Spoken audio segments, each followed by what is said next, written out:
তারে সকালবেলা ঘুমেতে তুললা, তারে কেজি স্কুলও পাঠান, তারে সুন্দর করে সাজান, তারপরে টাই কিনা দিছেন, তারে হাফ প্যান্ট কিনা দিছেন, তে কি সুন্দর করে সাজে, এরপরে তার টিফিনের ভিতরে বই দিয়া তার লোকে তার মায়ও সাজে, স্কুলে যাইব তে স্কুলে যাইব তে আমার তার মায়ের সকাল থেকে সাজা শুরু করছে, মনে হয় যেন এমনি স্কুলে ভর্তি হয়েছে। আর এই যে বেশি সাজতে পারে তার নাম্বার বেশি, একটা প্রতিযোগিতা চলতে আছে। স্কুলে যাইব তে এমনির হুশ নাই, ঠিক কিনা খাও তে শুরু থাকতে এই যে সকলে যে স্কুলও যায়, কেজি স্কুলও এমনি চাইয়া চাইয়া কত কানছে, আরে মানুষের কফারও স্কুল নেই, আপনার কফারও স্কুল নাই, তেও বলে না আমিও স্কুলও দিতাম পারি না, তারে রইদ হালাইয়া তেল দিয়া টাইম না বড় করতেছে তাড়াতাড়ি স্কুলও নেওয়ানের লেগিয়া। কে রে কারণটা কি? হুজুরের কথাটা আমার সাংঘাতিক পছন্দ হয়েছে। এটা বুঝি কথা কনের জায়গা, এবার মনে করছে অন্য হুজুর সিফা দিয়ে বই কথা মার হাবা কয় না, জোরে কয় না মার হাবা। আচ্ছা এরকম দৌড়ান দাও, আমরাও শুরু থাকতে কত এরকম দৌড়ান দিচ্ছে। হ্যাঁ হ্যাঁ ভয় দোফাই বই আন্দারি গেছে কিন্তু আর সুইটটা সেটটা সাইডা দিয়া রাখুন, যা মাহফিল আনলে লগে রাখুন লাগে না, ঝাড় সুইটটা তারটা। হ্যাঁ তো বয়ফাইসে সারছে, বয়ফাই যদি উন্নতন হয়েছে কিন্তু তো কিটা করলো খামখেয়ালি, শুধু খামখেয়ালি। যার যার বাচ্চা তার কাছে রাখবেন। লাইট দিকে বাচ্চা সাইডা দিয়েছেন, হ্যাঁ তো লাইট দিকে দৌড়তে আছে, তো কোথায় মনে করছে এতে দৌড়ায়, আমি দৌড়াইলে দুষ্কি বুঝ করে কাম করুন লাগে না। এবার হাবা বলো, বাংলাদেশে যত বুদ্ধিজীবী দেখবা যেটি দাবি করে, যারা কয় যে আমরা বুদ্ধিজীবী, এগুলো অধিকাংশ দেখবা এইগুলা খায় বাংলাদেশও, কুলি হালায় ইন্ডিয়া, ঠিক কিনা কয়? এটি কথা কইতে লইলে বাংলাদেশের বিরুদ্ধে কথা কয়। আমি মনে করতাম আগে যে এটি বোধ হুদা এই ইসলামের বিরুদ্ধে কয়। আমি খেয়াল করে সূক্ষ্মভাবে দেখছি বাংলাদেশে যত বুদ্ধিজীবী আছে এটির ব্রেনগুলা বিদেশের কাছে বিক্রি হয়ে গেছে, ঠিক কিনা কয়? আর এটি আপনারা তো সব খেয়াল করেন না, আমার তো আবার খেয়াল করন লাগে, যেহেতু বিভিন্ন জায়গায় যাওয়ার লাগে, বিভিন্ন লোকে চলন লাগে, এটি খেয়াল না করলে অসুবিধা আছে। আমি খেয়াল করে দেখছি বাংলাদেশে যত বুদ্ধিজীবী আছে, আবুল কালাম ভাই বুদ্ধিজীবী হলে হইতেন ফারসান না পুরা, কারণ বুদ্ধিজীবী হইলে তালুখা চুল থাহন যাইত না। বাংলাদেশে যত বুদ্ধিজীবী দেখবা তালুখা চলা, একটা চুলও নাই। আমার অনেক টেনশন লাগতো ফইলা যে আচ্ছা বুদ্ধির লোকে চুলের তো শত্রুতা কি রে, যে বুদ্ধি থাকলে চুল থাহন যাইত না, এটা কারণটা কিটা? আমি অনেক বই পুস্তকও পড়ছি, কোনখানে না পাইয়া শেষ পর্যন্ত নিজে গবেষণা করে দেখলাম যে আসলে বুদ্ধির লোকে চুলের কোনো শত্রুতা নাই, ওই বুদ্ধিয়ে গুতাইয়া এই অসভ্যের চুল বেড়াই আলগা করে লাইছে। তা এটি হলো বাংলাদেশে বুদ্ধিজীবী। নাউজুবিল্লাহ কইতেন না? এটি কথা কয় দেশের বিরুদ্ধে, কথা কয় আপামর জনতার বিরুদ্ধে, কথা কয় শতকরা 92 জন লোক মুসলমান যেই দেশে, এই মুসলমানদের সেন্টিমেন্টের বিরুদ্ধে, ঠিক কিনা বলো? এটি কথা কইলে দেখবেন আলেম ওলামার বিরুদ্ধে কথা কয়, কথা কইলে বুরকার বিরুদ্ধে, পর্দার বিরুদ্ধে কথা কয়, কথা বলতে গেলেই কোরআনের শিক্ষার বিরুদ্ধে কথা বলে। তারা বাংলাদেশে ওই বুদ্ধিজীবী নামের যারা কলঙ্ক, তারাই বাংলাদেশে সমকামিতা আবিষ্কার করতে চেয়েছে। আপনারা বুঝেন নাই, পুরুষে পুরুষে বিবাহ, নারীতে নারীতে বিবাহ, এই বাংলাদেশে যেটা ন্যাক্কারজনক কবিরা গুনাহ, এইটা বাংলাদেশে বুদ্ধিজীবী নামের যারা কলঙ্ক, তারা আমাদের দেশে আমদানি করতে চেয়েছে, ঠিক কিনা বলো? আফগাইলেছি 5 আগস্ট নয় রে, ভালো আফগাইলেছি এই ধরা রাখাইছে, এই ধরা হুদা তারা খাইছে, ধরা তো সকলে খাইছে। কি কারবারটা রে, কি কারবারটা! এই যে কালকাটা পরশু জানিয়া হুজুরি ওয়াজ করতে আছে, আরে যেই আশায় জমাই গেল রে, জমানা খানাটা খাইয়া দিত বল। হুজুরের কথাটা আমার পছন্দ হয়েছে। এখন ঠিক আছে, ওকে ফাইন, আর ধরবা না। তুমি এতক্ষণ কই আছিলা? দেখছো, আমি তো বুঝছি মূল সমস্যা তো তোমাদের এটাই। তোমরা ছাগল দিয়ে আলসইতা চাও, গরু হালাই দিয়া। তুমি হলে মূল মাইকম্যান, তুমি ফলাফেন্ডে দিয়া গেছো, হয়তো বুঝে কিছু নামাজ পড়তে গেছে। এখন তো আর আমি কিছু কইতাম পারতাম না, কেমনে আমাকে আমার মুখ বন্ধ করুন যাবো, শিক্ষা লাগছে কায়দাওয়ালা। এমন এক কথা কইব যেন ভাবসাউন লাগে। নামাজ পড়তে গেছে, তার নামাজ রাত করে টাইম হয়েছে নামাজ।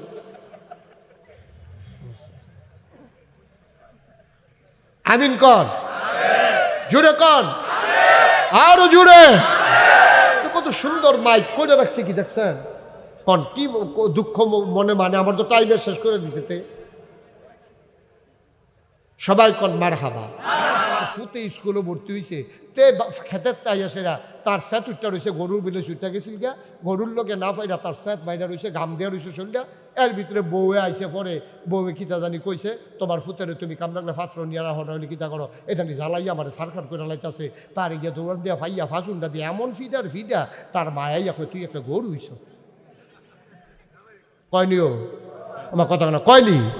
ফুতেরে কয়, তুই নাতিটার এমনি ফিটলি, ফুতরে তুই আমার ঘরে একটা গরু হইছ, তুই কেন তার গরু মনে করছ? তুই এমনি একটা ফিটলি, তারে গরু গুলো কেড়ে তে গরুর মতো আচরণ করছে। সারে তে যখন স্কুলে গেছে, তে ফোরা ফারে না, সারে তুই একটা গাদা হইছ। তার কি কান্ডি বড় হয়েছে?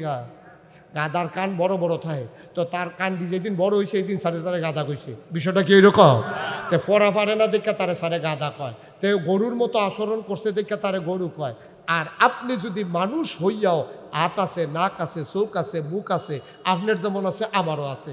আপনারও দুইটা চোখ, আমারও দুইটা চোখ। আপনারও একটা নাক, আমারও একটা নাক। আপনারও দুইটা কান, আমারও দুইটা কান। আপনারও একটা মুখ, আমারও একটা মুখ। আপনারও দুইটা পাও, আমারও দুইটা পাও। একজনরে খারাপ কয়, একজনরে ভালো কয়, কারণ একজনে মানুষের গুণগুলা অর্জন করছে, আরেকজন পশুর মতো আচরণ করছে। এই দুইটা পার্থক্য যেন সৃষ্টি করা যায়, এই জন্য আপনি আপনার বাচ্চারা লেখাপড়া করান, ঠিক কিনা? এবং লেখাপড়ার মূল উদ্দেশ্য এইটাই, লেখাপড়ার মূল উদ্দেশ্য এইটাই যে তে পশুর মতো ব্যবহার করতো না, অসৎ আচরণ করতো না, অন্য ফলাফেনে বেয়াদব হয়। আমার ফলায় লেখাপড়া করে বেয়াদব হইতো না। আমার ফলায় বাসে উঠলে যখন দেখবো যে বুড়া বেরিয়ে থেকে রইছে, আমার ফলায় উঠটা সিট দিয়া লাগবো। আমার ফলায় রাস্তা দিয়ে আটতে লইলে সালাম দিব, তে বেয়াদবি করতো না। মুরব্বীরারে দেখলে মাথা নোয়া সাইডে দিয়া যাইব গা, তে বিড়ি টানতো না।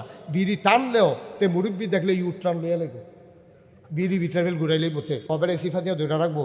তারপরে ওতে বেয়াদবি প্রকাশ করতো না। ভাইও, এই উদ্দেশ্যে লেখাপড়া, এই উদ্দেশ্যে নবী রাসূল, এই উদ্দেশ্যে কোরআন, এই উদ্দেশ্যে ইসলাম, এই উদ্দেশ্যে তাফসীরুল কোরআন মাহফিল, ঠিক কিনা? আমাদের মাথায়ও চুল আছে, নবীর মাথায় চুল ছিল না? তোমার কথা কয় না, নবীর মাথায় চুল ছিল না? নবীর মাথায় তো চুল ছিল, তো উনি কি জীবনে চুল কাটেন নাই? অবশ্যই কাটছেন। তা আমি জানতে হবে উনি কেমনে কাটছেন। আমি যদি আশেকে রাসূল হই, তাহলে নবী যেমনে চুল কাটছেন আমি এমনি চুল কাটবো, নবী যেমনে খেয়েছেন আমি এমনি খাবো।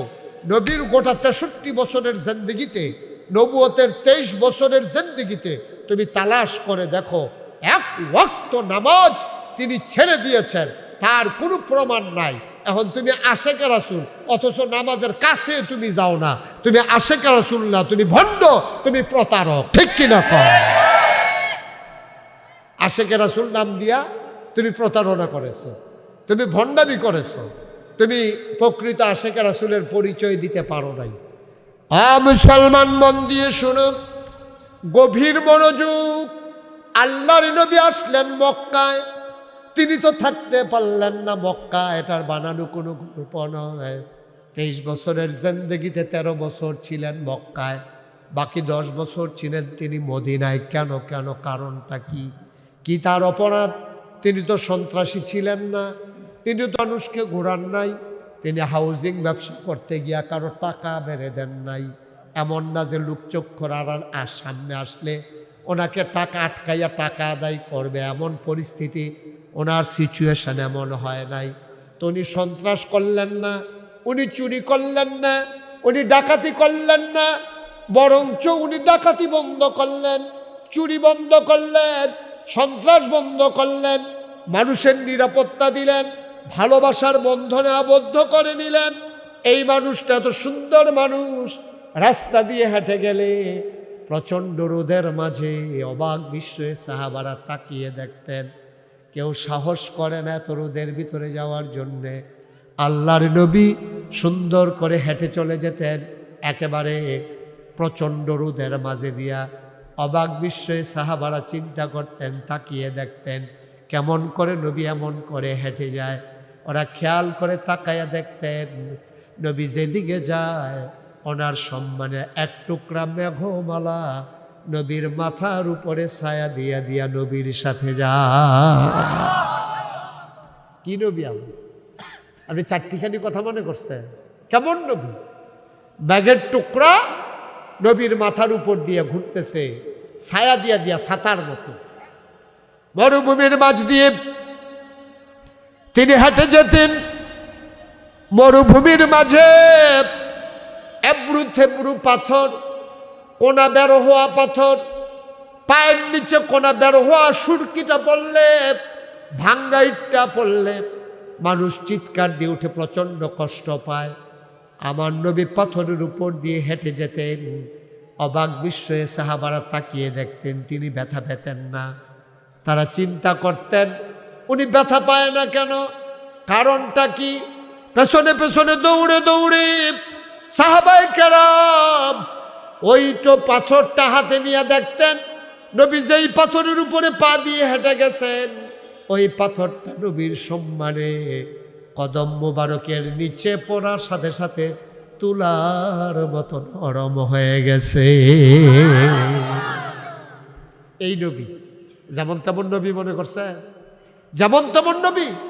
যেই নবী চুরি বন্ধ করলেন, সন্ত্রাসী বন্ধ করলেন, ডাকাতি বন্ধ করলেন, মানুষকে কুশিক্ষা থেকে ফিরিয়ে আনলেন, মানুষগুলোকে বৈষম্যের শিকার থেকে একটা সাম্যের একটা পৃথিবী তিনি তৈরি করে দিলেন। গোটা পৃথিবীর বড় বড় প্রাচ্যের পাশ্চাত্যের বড় বড় ইউনিভার্সিটিতে আজকে গবেষণা হচ্ছে ১৫০০ বছর আগে নবী কেমন করে এই একটা সুন্দর পৃথিবী সাজালেন, কেমন করে সুন্দর একটা দেশ সাজালেন, পারলেন কেমনে? এখন গবেষণা হচ্ছে যে ডক্টরেট করছে মানুষ নবীর জীবনের বিভিন্ন দিক নিয়ে, ওরা গবেষণা করে স্তম্ভিত হয়ে যাচ্ছে। যখন কোনো ইউনিভার্সিটি নাই, যখন একটা কাউমি মাদ্রাসা নাই, একটা আলিয়া মাদ্রাসা নাই, একটা ফাজিল মাদ্রাসা নাই, প্রিন্ট মিডিয়া নাই, ইলেকট্রনিক্স মিডিয়া নাই, নাই বলতে দেখেন কিচ্ছু নাই, গ্রামীণ অবকাঠামো নাই, উপজেলা নাই, জেলা নাই, কোনো কিছু নাই, আপনার রাষ্ট্রীয় অবকাঠামো নাই, পোস্ট অফিস নাই, কুরিয়ার সার্ভিস নাই, ল্যান্ডফোন নাই, মোবাইল ফোন নাই, কিচ্ছু নাই বলতে কিচ্ছু নাই।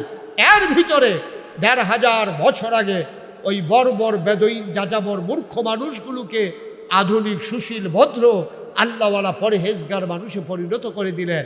আল্লাহ রসুল সাল্লাল্লাহু আলাইহি সাল্লাম কেমন করে তার অনুপম আদর্শ দিয়া, সুবহানাল্লাহ বলবেন না? তার অনুপম আদর্শ, সাংঘাতিক তার আদর্শ। কেমন আদর্শ? এই নবীজি শিখিয়ে দিলেন সন্তান তার মায়ের সাথে কি আচরণ করতে হবে। অথচ ৬ বছর বয়সে ওনার মা ইন্তেকাল করে ফেলেছেন। ৬ বছর বয়স, নবীর বয়স মাত্র ৬। তো ৬ বছরে তো মা কারে করে বুঝেই না আপনার তারা। ৬ বছর বয়সে নবী করিম সাল্লাল্লাহু মা হারিয়ে ফেললেন। তো উনি কেমনে শিখাইলেন মায়ের সাথে কি করতে হয়? দেখেন, মদিনায় প্রচণ্ড দুর্ভিক্ষ, চুলায় আগুন জ্বলে না, মানুষ খেতে পায় না। আল্লাহর নবী মুহাম্মদুর রাসূলুল্লাহ সাল্লাল্লাহু আলাইহি ওয়াসাল্লাম তিনি যখন দেখলেন মানুষগুলো খাবার পায় না, চুলায় আগুন জ্বলে না, মায়ের বুক শুকিয়ে গেছে, বাচ্চারা বুকের ভিতরে দুধ পায় না, মানুষগুলো বড় কষ্টে আছে, দিনের পর দিন না খেয়ে খেয়ে মানুষগুলো মৃত্যুর কুলে ঢলে পড়তেছে। এমন অবস্থায় নবী ডাকলেন, ধনাঢ্য পরিবারগুলো যারা আছো, ধনী মানুষ যারা আছো, আমার ত্রাণের ভাণ্ডারে সাহায্য জমা দাও, আমার কাছে নিয়ে আসো, যার যা আছে যে যা পারো জমা করে এনে দাও। কেউ উট নিয়ে আসলো, কেউ দুম্বা নিয়ে আসলো, কেউ জব গব নিয়ে আসলো।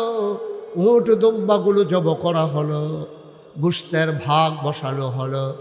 আল্লাহ নবী মুহাম্মদুর রাসূলুল্লাহ সাল্লাল্লাহু আলাইহি ওয়াসাল্লাম তিনি আবার ওট গোশত ভাগ করে সব গরিব মানুষগুলোকে ডেকে আনলেন, গোশতের ভাগ বসিয়ে দিলেন, সবাইকে লাইন ধরিয়ে দিলেন, সবাইকে গোশত দেওয়া হবে, সবাইকে লাইন ধরিয়ে দেওয়া হলো। সব মানুষ মনে করেন কলেজ মাঠে আবুল কালাম আজাদ ভাই আছে, অভি আছে, আমার আব্দুল কাদের, আমার এই বাইজিদ, এই সব ছেলেরা মিল্লা, ওই যে সভাপতি সাহেব, সবাই মিল্লা তারা কইছে যে রে এত যখন অভাব, যেমন এত অভাব, এত উদাহরণ দেওয়ার দরকার কি? দিয়েছে কয়দিন আগে বন্যা গেল, তো বন্যার সময় আমরা বিভিন্ন জায়গা থেকে আনছি, আমরা আবার ঘরে ঘরে আটটা আমি মুশতাক ফয়েজি, আমি নিজেও তো আপনার 15 দিন আমি পরিবার থেকে বিচ্ছিন্ন ছিলাম। আমি প্রথম যখন আসলাম বড় দুশিয়া মাদ্রাসায় ত্রাণ সামগ্রীগুলো রেখে আমি হেঁটে নাগাইশে গেলাম, একেবারে কোমর বুক পর্যন্ত পানি হয়ে গেছে রাস্তার ভিতরে। তো আমি তো 15 দিন আর বাসায় যাইনি, আমি মাদ্রাসায় থেকে থেকে ঘরে ঘরে মানুষের কাছে নিয়ে গেছি। মানুষগুলো দেখেছি আমি চোখে পানি ফেলে দিয়ে কেঁদেছি, হুজুর আপনার মতো মানুষে এই বৃষ্টির পানিতে ভিজা, বন্যার পানিতে ভিজা, লুঙ্গি ভিজাইয়া পাঞ্জাবি ভিজাইয়া আপনি আমরা লেগে দুগলা সিরা মুড়ি এটি লই আইছেন। অনেক মানুষ মহিলারা পর্যন্ত দেখছে আমি কামস। আমি বলছি সবসময় আপনারা আমারে দেখেন, তা আমি আপনার সামনে কিন্তু আপনারা চাইতাম মনে কয় না। তাইলে এইটাই হচ্ছে ভালোবাসা, এটা নবীজি শিখিয়ে দিয়েছেন।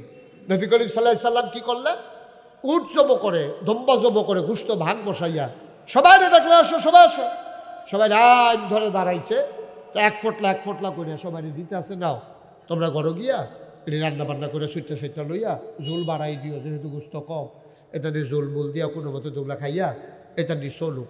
এমনি ভিতরে দিয়া নবীজি তাহাইয়া দেখে লাইনের ভিতরে একটা বুড়া বেড়ি লাডির বোর দিয়ে গুছা হইয়া মাথাটা আডুডা মোটামুটি কাছাকাছি গেছে গা, গুছা হইয়া এক বেড়ি দাঁড়াই রয়েছে। নবীজি খেয়াল করে না, মহিলাটা পরিচিত দেখা যায়, তিনি আস্তে করে কাছে গেছে। আল্লাহর নবী কাছে গিয়ে মহিলাটাকে শক্ত করে জড়িয়ে ধরলেন, তিনি কপালে চুমু খাইলেন। মাইকে কোনো মজাই পাচ্ছি না, একবার কুয়া দেয়, একবার ইয়া করে।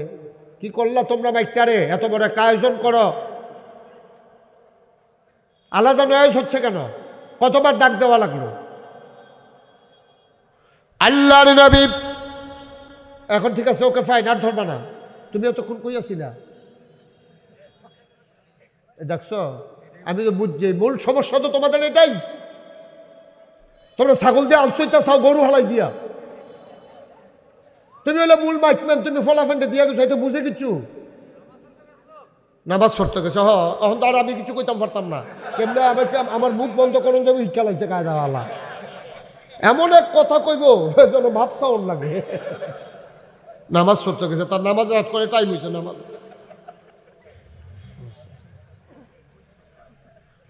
আমিন কন, জুড়ে কন, আরো জুড়ে। কত সুন্দর মাইক করে রাখছে, কি দেখছেন? কন কি দুঃখ মনে, মানে আমার তো টাইমের শেষ করে দিছে। সবাই কন মারহাবা। তা আল্লাহর নবী ওই বুড়া মহিলাটার কাছে গেছে, ইয়া জড়াইয়া ধরছে, কপালে চুমু খাইছে।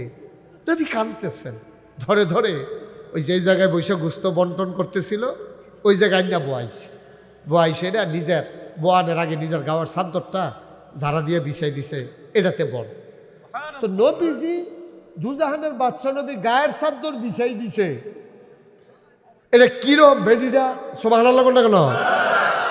একজন আরেকজনের দিকে চাই, কি না আপনাদের চিনি না দি পরিচিত লাগে না, আবার নবীজি গাওয়ার চাদর বিছাই দিয়েছে, হুবের বেডি না, এটা তো যে কোনো একটা কিছু একটা হইব, কেডা এটা চিন্তা মতো পারতাছি না। তো একজন আরেকজনের দিকে চায়, নবীজির তো বুঝবালা, নবীজিরে স্বয়ং আল্লাহ পরিচালিত। সুবহানাল্লাহ কইতেন না? নবীদেরকে পরিচালনা করে স্বয়ং আল্লাহ। সুতরাং আল্লাহ তাবারক ওয়া তাআলা নবীদেরকে এত বুঝ দিছে, না হলে তারা এই উম্মতরে পরিচালনা করতে পারলো নইল। এই বেহতাই ডাটারে কেমনে চালান লাগবো, আহলন ডাটারে কেমনে চালান লাগবো, বেশি চালাক যেটা যেতে কয় নামাজ পড়তে গেছে তারে আবার কেমনে চালান লাগবো, এটি তো সব নবীজির আল্লাহ দিছে তো বুদ্ধি। মার হাবা করা দাও, যেরকম মার হাবা। তো নবীজি যখন দেখছে যে একজন আরেকজনের খুব খেয়াল করে, একজন আরেকজনের দিকে চায়, নবীজি বুঝছে আমি কাল লাগা গায়ের চাদর বিছানা বেরিয়ে না, এটা জানতো। সুবহানাল্লাহ কেন দাও? আল্লাহর নবী আবার চোখের পানি ছেড়ে দিলেন, ডাক দেয়া কয়, শুনো শুনো শুনো, আমি যেই মহিলার জন্য গায়ের চাদর বিছাইলাম, এই মহিলা আর কেউ না রে। 6 বছর বয়সে আমি মা হারিয়ে ফেলেছি, আমি মা ডাকতে পারি নাই, মা কারে কয় ভালো করে বুঝিও নাই। যেই মহিলার বুকের দুধ খেয়ে আমি বড় হয়েছি, যেই মহিলা আমাকে কুলে বুকে শোয়া ঘুম পাড়াইতেন, আমি মা বলতে যাকে বেশি পেয়েছি, আজকে যার গায়ের চাদর বিছাই দিলাম উনি আর কেউ না, উনি আমার দুধমা হালিমাতুস সাদিয়া। সুবহানাল্লাহ বলবেন না? আমার দুধমা। আল্লাহর নবী বললেন, আম্মা, ও আম্মা, ব্যাগ আনছেন নাকি? হা বাবা আনছি। নবী আবার মাকে 2 ভাগ দিলেন, 2 ভাগ গোশত দিয়ে নবী কাঁদতে কাঁদতে চোখের পানি মুছতে মুছতে মাকে জড়িয়ে ধরে একেবারে যেখানে ঘর ওই পর্যন্ত নিয়ে আগাইয়া দিয়ে আসলেন। এটা হচ্ছে নবীর শিক্ষা মায়ের প্রতি। আর আল্লাহর কোরআন কয়, ওয়াকাদা রব্বুকা আল্লা তা'বুদু ইল্লা ইয়াহু ওয়া বিল ওয়ালিদাইনি ইহসানা। আল্লাহ ফয়সালা দিয়েছেন ইবাদত করবে শুধু আল্লাহ। ইবাদত করবে শুধু কার? আর আল্লাহর পরে সবচেয়ে বেশি মর্যাদা যার, ভালো ব্যবহার পাওনা যিনি, সবচেয়ে কোমল ব্যবহার করবা যাদের সাথে, ওরা হলো আব্বা আর আম্মা। সুবহানাল্লাহ বলবেন না? ও মুসলমান, আল্লাহ তাবারক ওয়া তাআলা ওই নবীকে যখন বললেন আপনি বলে দেন ওরা যেন আপনার অনুসরণ অনুকরণ করে। আর আমরা বলি নবীর ভালোবাসা হলে জান্নাতে যাওয়া যায়। ওকে ফাইন, এতে কোনো সন্দেহ নাই, নবীর ভালোবাসা হলে অবশ্যই জান্নাতে যাওয়া যায়। কিন্তু নবীর ভালোবাসা কারে কয় আমরা বুঝি না। যেই নবী জীবনে 1 ওয়াক্ত নামাজ ছাড়লেন না। আমি যদি বলি নবীকে ভালোবাসি অথচ আমি নামাজ ছেড়ে দিলাম, আমার দাবি মিথ্যা, আমার কাজটাই সত্য, আমার কথার সাথে আমার কাজের মিল হয় নাই, ঠিক কিনা? আমি বললাম নবীকে ভালোবাসি অথচ নবীজি জীবনের সবচেয়ে বেশি পছন্দ করছেন নামাজ। নবীজি প্রায় বলতেন আমার কাছে 3টা জিনিস খুব বেশি প্রিয়।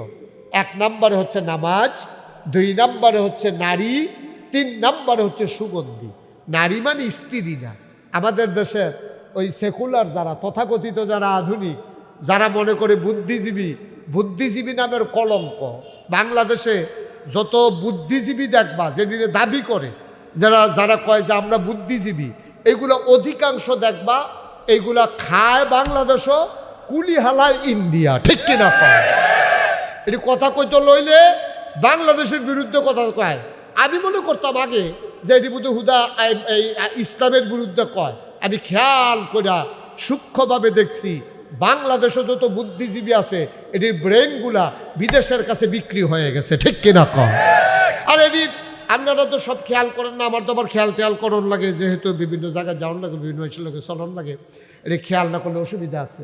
আমি খেয়াল করে দেখছি বাংলাদেশে যত বুদ্ধিজীবী আছে, আবুল কালাম ভাই বুদ্ধিজীবী হলো হইতেন ফরসান না পুরা, কারণ বুদ্ধিজীবী হইলে তালুকা চুল থাহন যাইত না। বাংলাদেশে যত বুদ্ধিজীবী দেখবা তালুকা চলা, একটা চুলও নাই। আমার অনেক টেনশন লাগতো ফইলা যে আচ্ছা বুদ্ধির লোকে চুলের তো শত্রুতা কি রে, যে বুদ্ধি থাকলে চুল থাহন যাইত না, এটা কারণটা কিটা? আমি অনেক বই পুস্তকও পড়ছি, কোনখানে না পাইয়া শেষ পর্যন্ত নিজে নিজে গবেষণা করে দেখলাম যে আসলে বুদ্ধির লোকে চুলের কোনো শত্রুতা নাই, ওই বুদ্ধিয়ে গুতাইয়া এই অসভ্যের চুল বেড়াই আলগা করে লাইছে। তা এটি হলো বাংলাদেশে বুদ্ধিজীবী। নাউজুবিল্লাহ কইতেন না? এটি কথা কয় দেশের বিরুদ্ধে, কথা কয় আপামর জনতার বিরুদ্ধে, কথা কয় 92% জন লোক মুসলমান যেই দেশে, এই মুসলমানদের সেন্টিমেন্টের বিরুদ্ধে, ঠিক কিনা বলো? এটি কথা কইলে দেখবেন আলেম ওলামার বিরুদ্ধে কথা কয়, কথা কইলে বুরকার বিরুদ্ধে, পর্দার বিরুদ্ধে কথা কয়, কথা বলতে গেলেই কোরআনের শিক্ষার বিরুদ্ধে কথা বলে। তারা বাংলাদেশে ওই বুদ্ধিজীবী নামের যারা কলঙ্ক, তারাই বাংলাদেশে সমকামিতা আবিষ্কার করতে চেয়েছে। আপনারা বুঝেন নাই, পুরুষে পুরুষে বিবাহ, নারীতে নারীতে বিবাহ, এই বাংলাদেশে যেটা ন্যাক্কারজনক, কবিরা গুনাহ, এইটা বাংলাদেশে বুদ্ধিজীবী নামের যারা কলঙ্ক, তারা আমাদের দেশে আমদানি করতে চেয়েছে, ঠিক কিনা বলো? আফগাইলেছি 5 আগস্ট না আইলে ভালো আফগাইলেছি। এই ধরা রাখাইছে, এই ধরা হুদা তারা খাইছে, ধরা তো হগলে খাইছে। কি কারবারটা রে, কি কারবারটা! এই যে কালকাটা পরশু জানি এক হুজুরি ওয়াজ করতে আছে, আরে যেই আশায় জমাই গেল রে, জমানা খানাটা খাইয়া দিত বলবো। হুজুরের কথাটা আমার পছন্দ হয়েছে। হুজুরের কথাটা আমার সাংঘাতিক পছন্দ হয়েছে। এটা বুঝি কথা কনের জায়গা। এবার মনে করছে অন্য হুজুর সিফা দিয়ে বই কথা মার হাবা কয় না, জোরে কয় না মার হাবা। এখন আল্লাহ কোরআন শরীফ কিতা কইল, সূরাটার নাম সূরা আহজাব। সূরাটার নাম কি? সূরা আহজাব। এই সূরা আহজাব এটা 21 পারার সর্বশেষ সূরা। শুরু হয়েছে 21 পারার লাস্টে দিয়া 22 পারার ভিতরে ঢুকে গেছে গা। এটার ভিতরে 73টা আয়াত, 9টা রুকু। আল্লাহ কই ইয়া আইয়ুহান নবী, হে নবী আত্তাকিল্লাহ, আপনি ডরাবেন, ভয় পাবেন শুধু আল্লাহরে। এই কথা আমার উদ্দেশ্য না। এরপরে কি কয়, ওয়ালা তুতিল কাফিরিন ওয়াল মুনাফিকিন, কাফের মুনাফিক যারা তাদের অনুকরণ করা যাবে না। কাফের মুনাফিক যারা তাদের অনুকরণ করা যাবে না। এখন দেখেন শিক্ষা ক্ষেত্রে আমি বুঝাইয়া কইতে আছি, বলে হুজুর আমার কাছে এত কঠিন কথা কইয়া লাভ আছে না? কঠিন না, করে সহজ কথা। শিক্ষা এই যে আমরা প্রাইমারি স্কুলও পড়ি, খুব খেয়াল করে, খেয়াল করো, এই যে কেজি স্কুলও পড়ি, মক্তবও পড়ি, প্রাইমারি স্কুলও পড়ি, দাখিল মাদ্রাসা বরদুশিয়া, হাই স্কুল বরদুশিয়া, তারপরে বরদুশিয়া আদর্শ কলেজ, এখানতে শেষ করলে পরে ডিগ্রি কলেজ, এরপরে ইন্টারমিডিয়েট বিশ্ববিদ্যালয় কলেজ, এরপরে অনার্স করে, মাস্টার্স করে, আমরা আবুল কালাম আজাদ ভাইয়ের মতো ডক্টরেট করে, লেখাপড়ার কোনো শেষ নাই। এই যে লেখাপড়াটা, এটার উদ্দেশ্যটা কী? এই যে আমরা লেখাপড়া করি, আমরা ফুটাইতে যে ভর্তি করাই, আমারও 2 ছেলে, আমি পড়াইতেছি, আপনার ছেলে আছে না, পড়াইতেছেন না, তাই আমি ভাই পড়ান না, সবাই যে আমরা ছেলেমেয়েরে পড়াইতেছি, এটার একটা উদ্দেশ্য আছে। যেমন আমি ভাত খাই কেড়ে, খিদা লাগলে ভাত খাইলে ফ্যাট বড়ে, আমি গোসল করি কেড়ে, গাও ময়লা লাগলে, বেশি গরম লাগলে পানি দিয়ে গোসল করলে শরীরটা ঠান্ডা হয়। আমি এত টান গাও দিছি কেড়ে, আমার শীত করে দেখে আমি এত টান গাও দিছি। আপনি এত কম গাও দিছেন কেড়ে, আপনার শীত কম দেখে আপনি এত কম গাও দিছেন। আপনি এই একটা কাজও নাই, কাঠের ভিতরে রং দিছেন কেড়ে, কাঠের ভিতরে রং দিলে পানিও ধরে না, কাঠটা লাস্টিং করে বালা। মরিচার ভিতরে আপনি রং দিছেন কে, আর লোহার ভিতরে রং দিছেন কেড়ে, লোহার ভিতরে রং দিলে মরিচায় ধরে না, লোহাটা লাস্টিং করে বালা। আর নইলে কয়দিন পরে আমরা কাঠের জানালার ভিতরে শিখ লাগাইয়া চাইছি, ওই শিখের গড়াটা দিয়ে পানি জন্য শুয়াইয়া কয়দিন পরে দেখি মাইক সবটা জায়গা রয়েছে, 2 জায়গা দিয়ে রং শিও লইয়া 2 জায়গা দিয়ে লড় একটা আছে, কেন এটা দেওয়া লড়ে, এটা দেওয়া কুত্তা ডুহে বিলে রিকালা ফাল দিয়া তেও বাড়ি জায়গায় এটা দিয়ে কোনো মতে ভাগ করিয়া, এইটা এই কারণে। তাহলে প্রতিটা কাজের একটা কারণ আছে। লোহাত কেড়ে আপনি এই রং দিছেন, কাঠও কেড়ে রং দিছেন, আপনি কেড়ে চুল কাটছেন, আপনি কেড়ে নখ কাটছেন, আপনি কেড়ে গোসল করছেন, আপনি খাইছেন কেড়ে, আপনি পানি খাইছেন কেড়ে, এই সবগুলোর একটা না একটা কারণ আছে। কারণ ছাড়া আমরা একটা কামও করি না, ঠিক কিনা কম? তাহলে আমরা যত ঠেয়া পয়সা খরচ করিয়া তারে সকালবেলা ঘুমেতে তুললা, তারে কেজি স্কুলও পাঠান, তারে সুন্দর করে সাজান, তারপরে টাই কিনা দিছেন, তারে হাফ প্যান্ট কিনা দিছেন, তে কি সুন্দর করে সাজে, এরপরে তার টিফিনের ভিতরে বই দিয়া, তার লোকে তার মায়ও সাজে, স্কুলে যাইব তে স্কুলে যাইব তে আমরা তার মায়ের সকাল থেকে সাজা শুরু করছে, মনে হয় এমনি স্কুলে ভর্তি হয়েছে। আর এই যে বেশি সাজতে পারে তার নাম্বার বেশি, একটা প্রতিযোগিতা চলতে আছে। স্কুলে যাইব তে এমনির হুশ নাই, ঠিক কিনা কও? তে শুরু থাকতে এই যে সকলে যে স্কুলও যায়, কেজি স্কুলও এমনি চাইয়া কত কানছে, আরে মানুষের কফারও স্কুল নেই, আপনার কফারও স্কুল নাই, তেও বলে না আমিও স্কুলও দিতাম পারি না, তারে রইদ হালাইয়া তেল দিয়া টাইম না বড় করতেছে, তাড়াতাড়ি স্কুলও নেওয়ানের লেগিয়া। কে রে কারণটা কি? এই লেখাপড়ার উদ্দেশ্যটা কি? এই লেখাপড়ার উদ্দেশ্য হইল, খুব খেয়াল করেন, সিহল কথা, এটা আমার মূল মেসেজ, এটা আমার মূল উদ্দেশ্য আজকে ওয়াজের। লেখাপড়ার উদ্দেশ্য হইল, আমরা যে মা বাপের ঘরে হইছি, আমরারে কইছে, কয় আগে মুরব্বীরা কইতো, কয় মা বাপে জন্ম দিছে ভূত, স্কুলের স্যারেরা তারে বানাইছে ফুট। কইতো নি ওর না কথা কথা, কইতো নি? কয় মা বাপে জন্ম দিছে ভূত, স্কুলের স্যারেরা হুজুররা মিল্লা বানাইছে তারে ফুট। অর্থাৎ প্রতিটি মানুষ এক একটা পশু। গরু যেমন একটা পশু, মানুষ যেমন একটা প্রাণী, গরু যেমন একটা প্রাণী, ছাগল যেমন একটা প্রাণী, পিঁপড়া যেমন একটা প্রাণী, ঠিক মানুষও একটা প্রাণী। মানুষ হইল কেমনে? মানুষ হইল, মানুষের ভিতরে কিছু 2টা গুণ আছে, 2 ধরনের গুণ আছে। একটারে সদ্গুণ, আরেকটারে কয় বদগুণ। এইটাই আমরা ফিরসাবরা কই কুড়িপু আর সুরিপু। এই কুড়িপুগুলারে ধ্বংস কইরা সুরিপুগুলারে জীবিত কইরা যখন একটা মানুষের মাধ্যমে বিকাশ ঘটে, সুরিপুগুলো সাহসিকতা, সত্যবাদিতা, পরশ্রীকাতরতা থেকে মুক্ত হওয়া, পরনিন্দা না করা, গিবত সুগলখুরি না করা, তখন মানুষটারে কি কয় মানুষে, এবারে দেখ সত্যি এবার একটা ভালো মানুষ রে, এবারে কোনো মানুষের সাথে ফাঁসে নাই, কেনাই কিতা কইলে এবার এটা হুনেও না, একটা গিবত সুগুল খরিত নাই, চায়ের স্টলের আড্ডাত নাই, জীবনে মিশা কথা কইতে দেখছি না রে, কলজাত ছুরি লইতে পারে এরপরেও মিশা কথা কয় না, কাম লাগলে ফ্যাট মাটিত লাগে যথা হেরে এরপরে এবারায় ভিক্ষা করে না, এবারে সিটারি ভাত ফাটিত পাইছি না রে, এবারায় যেইটা কথা কয় কাম লাগলে আগের দিনে ইয়া মাপ চাইয়া যায়, শুক্রবারে টেহা দেওয়ানোর কথা, শুক্রবারে টেহা দিত না পারলে বিশুদ্ধবারে আইয়া কইয়া যায়, ভাই শুক্রবার আপনি টেহা দেওয়ানোর কথা, আমি তো টেহাটা জোগাড় করতে পারছি না, ভাই না ভাড়া কিছু মনে করেন না, হ্যাঁ দিয়ালাম এই 2-3 দিনের ভিতরে আবার ইনশাল্লাহ দিয়ালাম, আপনি টেনশন করেন না। এইরকম যখন মানুষটা হয় তখন তারে মানুষ কয়।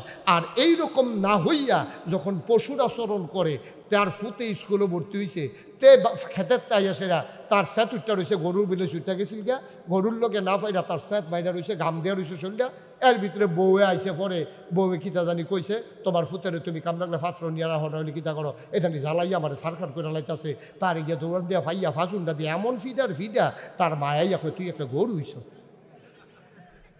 কয়নিও আমার কথা না, কয়নি ফুতেরে কয় তুই নাতিটার এমনি ফিটলি, ফুতরে তুই আমার ঘরে একটা গরু হইছ, তুই কেন তার গরু মনে করছ, তুই এমনি একটা ফিটলি, তারে গরু গুলো কেড়ে তে গরুর মতো আচরণ করছে। সারে তে যখন স্কুলে গেছে তে পড়া পারে না, সারে তুই একটা গাদা হইছ, তার কি কান্ডি বড় হয়েছে গা, গাদার কান বড় বড় থাকে, তো তার কান্ডি যেদিন বড় হয়েছে এই দিন সারে তারে গাদা কইছে, বিষয়টা কি এরকম, তে পড়া পারে না দেখা তারে সারে গাদা কয়, তে গরুর মতো আচরণ করছে দেখা তারে গরু কয়। আর আপনি যদি মানুষ হইয়াও হাত আছে, নাক আছে, চোখ আছে, মুখ আছে, আপনার যেমন আছে আমারও আছে, আপনারও 2টা চোখ আমারও 2টা চোখ, আপনারও একটা নাক আমারও একটা নাক, আপনারও 2টা কান আমারও 2টা কান, আপনারও একটা মুখ আমারও একটা মুখ, আপনারও 2টা পাও আমারও 2টা পাও। একজনরে খারাপ কয়, একজনরে ভালো কয়, কারণ একজনে মানুষের গুণগুলা অর্জন করছে, আরেকজন পশুর মতো আচরণ করছে। এই 2টা পার্থক্য যেন সৃষ্টি করা যায়, এই জন্য আপনি আপনার বাচ্চারা লেখাপড়া করান, ঠিক কিনা? এবং লেখাপড়ার মূল উদ্দেশ্য এইটাই, লেখাপড়ার মূল উদ্দেশ্য এইটাই যে তে পশুর মতো ব্যবহার করতো না, অসৎ আচরণ করতো না, অন্য ফলাফেলে বেয়াদব হয়, আমার ফলায় লেখাপড়া করে বেয়াদব হইতো না। আমার ফলায় বাসে উঠলে যখন দেখবো যে বুড়া বেরিয়ে থেকে রইছে, আমার ফলায় উঠটা সিট দিয়া লাগবো, আমার ফলায় রাস্তা দিয়ে আটতে লইলে সালাম দিব, তে বেয়াদবি করতো না, মুরব্বীরারে দেখলে মাথা নোয়া সাইডে দিয়া যাইব গা, তে বিড়ি টানতো না, বিড়ি টানলেও তে মুরব্বী দেখলে ইউট টান লইয়া লাগবো, বিড়ি ভিতরে ঘুরাইলেই মতে কবে সিফা দিয়ে ধরে রাখবো, তারপরে ওতে বেয়াদবি প্রকাশ করতো না। ভাইও এই উদ্দেশ্যে লেখাপড়া, এই উদ্দেশ্যে নবী রাসূল, এই উদ্দেশ্যে কোরআন, এই উদ্দেশ্যে ইসলাম, এই উদ্দেশ্যে তাফসীরুল কোরআন মাহফিল, ঠিক কিনা? এত আয়োজনের পরে, এত চেষ্টার পরে আল্লাহ কি কয়, ওয়ালা তুতিল কাফিরিন ওয়াল মুনাফিকিন, এই বরদুশিয়ার মানুষরা, নাগাইশার মানুষেরা, সাল্লা সারিফাইডার মানুষরা, সুটুদুশিয়ার মানুষরা, কল্পবাসের মানুষরা, কালাবুড়ার মানুষরা, হুনো তোমরা কইতে আসি, কাফের বেদিন যারা, তারার মতো তোমরা আচরণ কইরো না, তারা যা করছে তোমরা তা কইরো না। তোমরা যদি তাই করো তাইলে তুমি কেমনে নবীর উম্মত হইবা, কেমনে তুমি নবীর ভালোবাসা অন্তরে ধারণ করবা, কেমনে আল্লাহর মাকবুল বান্দা হইবা। কাফের বেদিন যা করছে তা কইরো না। কাফের বেদিনরা কি করছে? কাফের বেদিনরা নারীর অধিকার দেয় নাই, কাফের বেদিনরা মার সাথে ভালো ব্যবহার করে নাই, কাফের বেদিনরা জোরজার মুল্লুক তারভাবে চালাইছে, কাফের বেদিনা মানুষের অত্যাচার করেছে, নির্যাতন করেছে, অন্যায়ভাবে নিপীড়ন করেছে। ওই তারা যা করছে তোমরাও যদি তাই করো তো তোমরা তো তারার মতো হয়ে যাইবা গা, গত 17টা বছর যা করছে, ঠিক কিনা কম?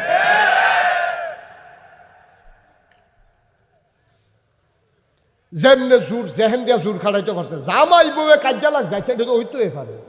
জামাই বউ কাজ্যা তো হইবই, একখানে চলতে গেলে ফাইলে ফাইলে তো বাড়ি খায়, আইনে খায়নিও, আমার কথাটা খায়নি। জামাই বউ চলতে গেলে ছোটোখাটো ঝগড়া হইবই। আমি এইরকমও দেখছি, আমি নিজে দেখছি যে জামাইয়া একদল করে, বউয়ে আরেক দল করে, বউয়ের দলটা সরকারি দল দেখিয়া বউয়ের পক্ষ লইয়া এই সরকারি দল লুকাইয়া জামাইরে কন্যাইয়া লেফাইটটা লাগছে তার কথা। তুই কার গাও আদ দিস বেড়া, দলীয় লোকের গাও আদ দিয়ে বইয়ের বেড়া চিনছ তখন। হ্যাঁ বউ এসে কিন্তু কন্যায় বইটাও তার কফার তলাতে, কন্যার বাহি কথা, কন্যা তো দূরের কথা। বউয়ের লোকে কিন্তু কার্য হয়েছে, এটা লইয়া মেল এতে ঠকছে তার বউয়ে যে ইচ্ছে, কারণ তার বউয়ে দল করে। আহারে মুসলমান ভাই, ও কষ্ট লাগে, ও কষ্ট লাগে। জাতি ধ্বংস হয়েছে কখন? যখন তেলকে তেল বলতে ভুলে যায়, অন্ধকারকে অন্ধকার বলতে ভুলে যায়, আলো আর আধার একসাথে করে ফেলে, তেল আর ফানি এক হইয়া যায়, তখন আর এই দেশের ভিতরে দেশ থাকে না। এই দেশটা হয়ে যায় একটা সড়ক, মন মতো একটা রাজ্য, মগের মুল্লুক হয়ে যায়। এটা হয়েছেও তাই।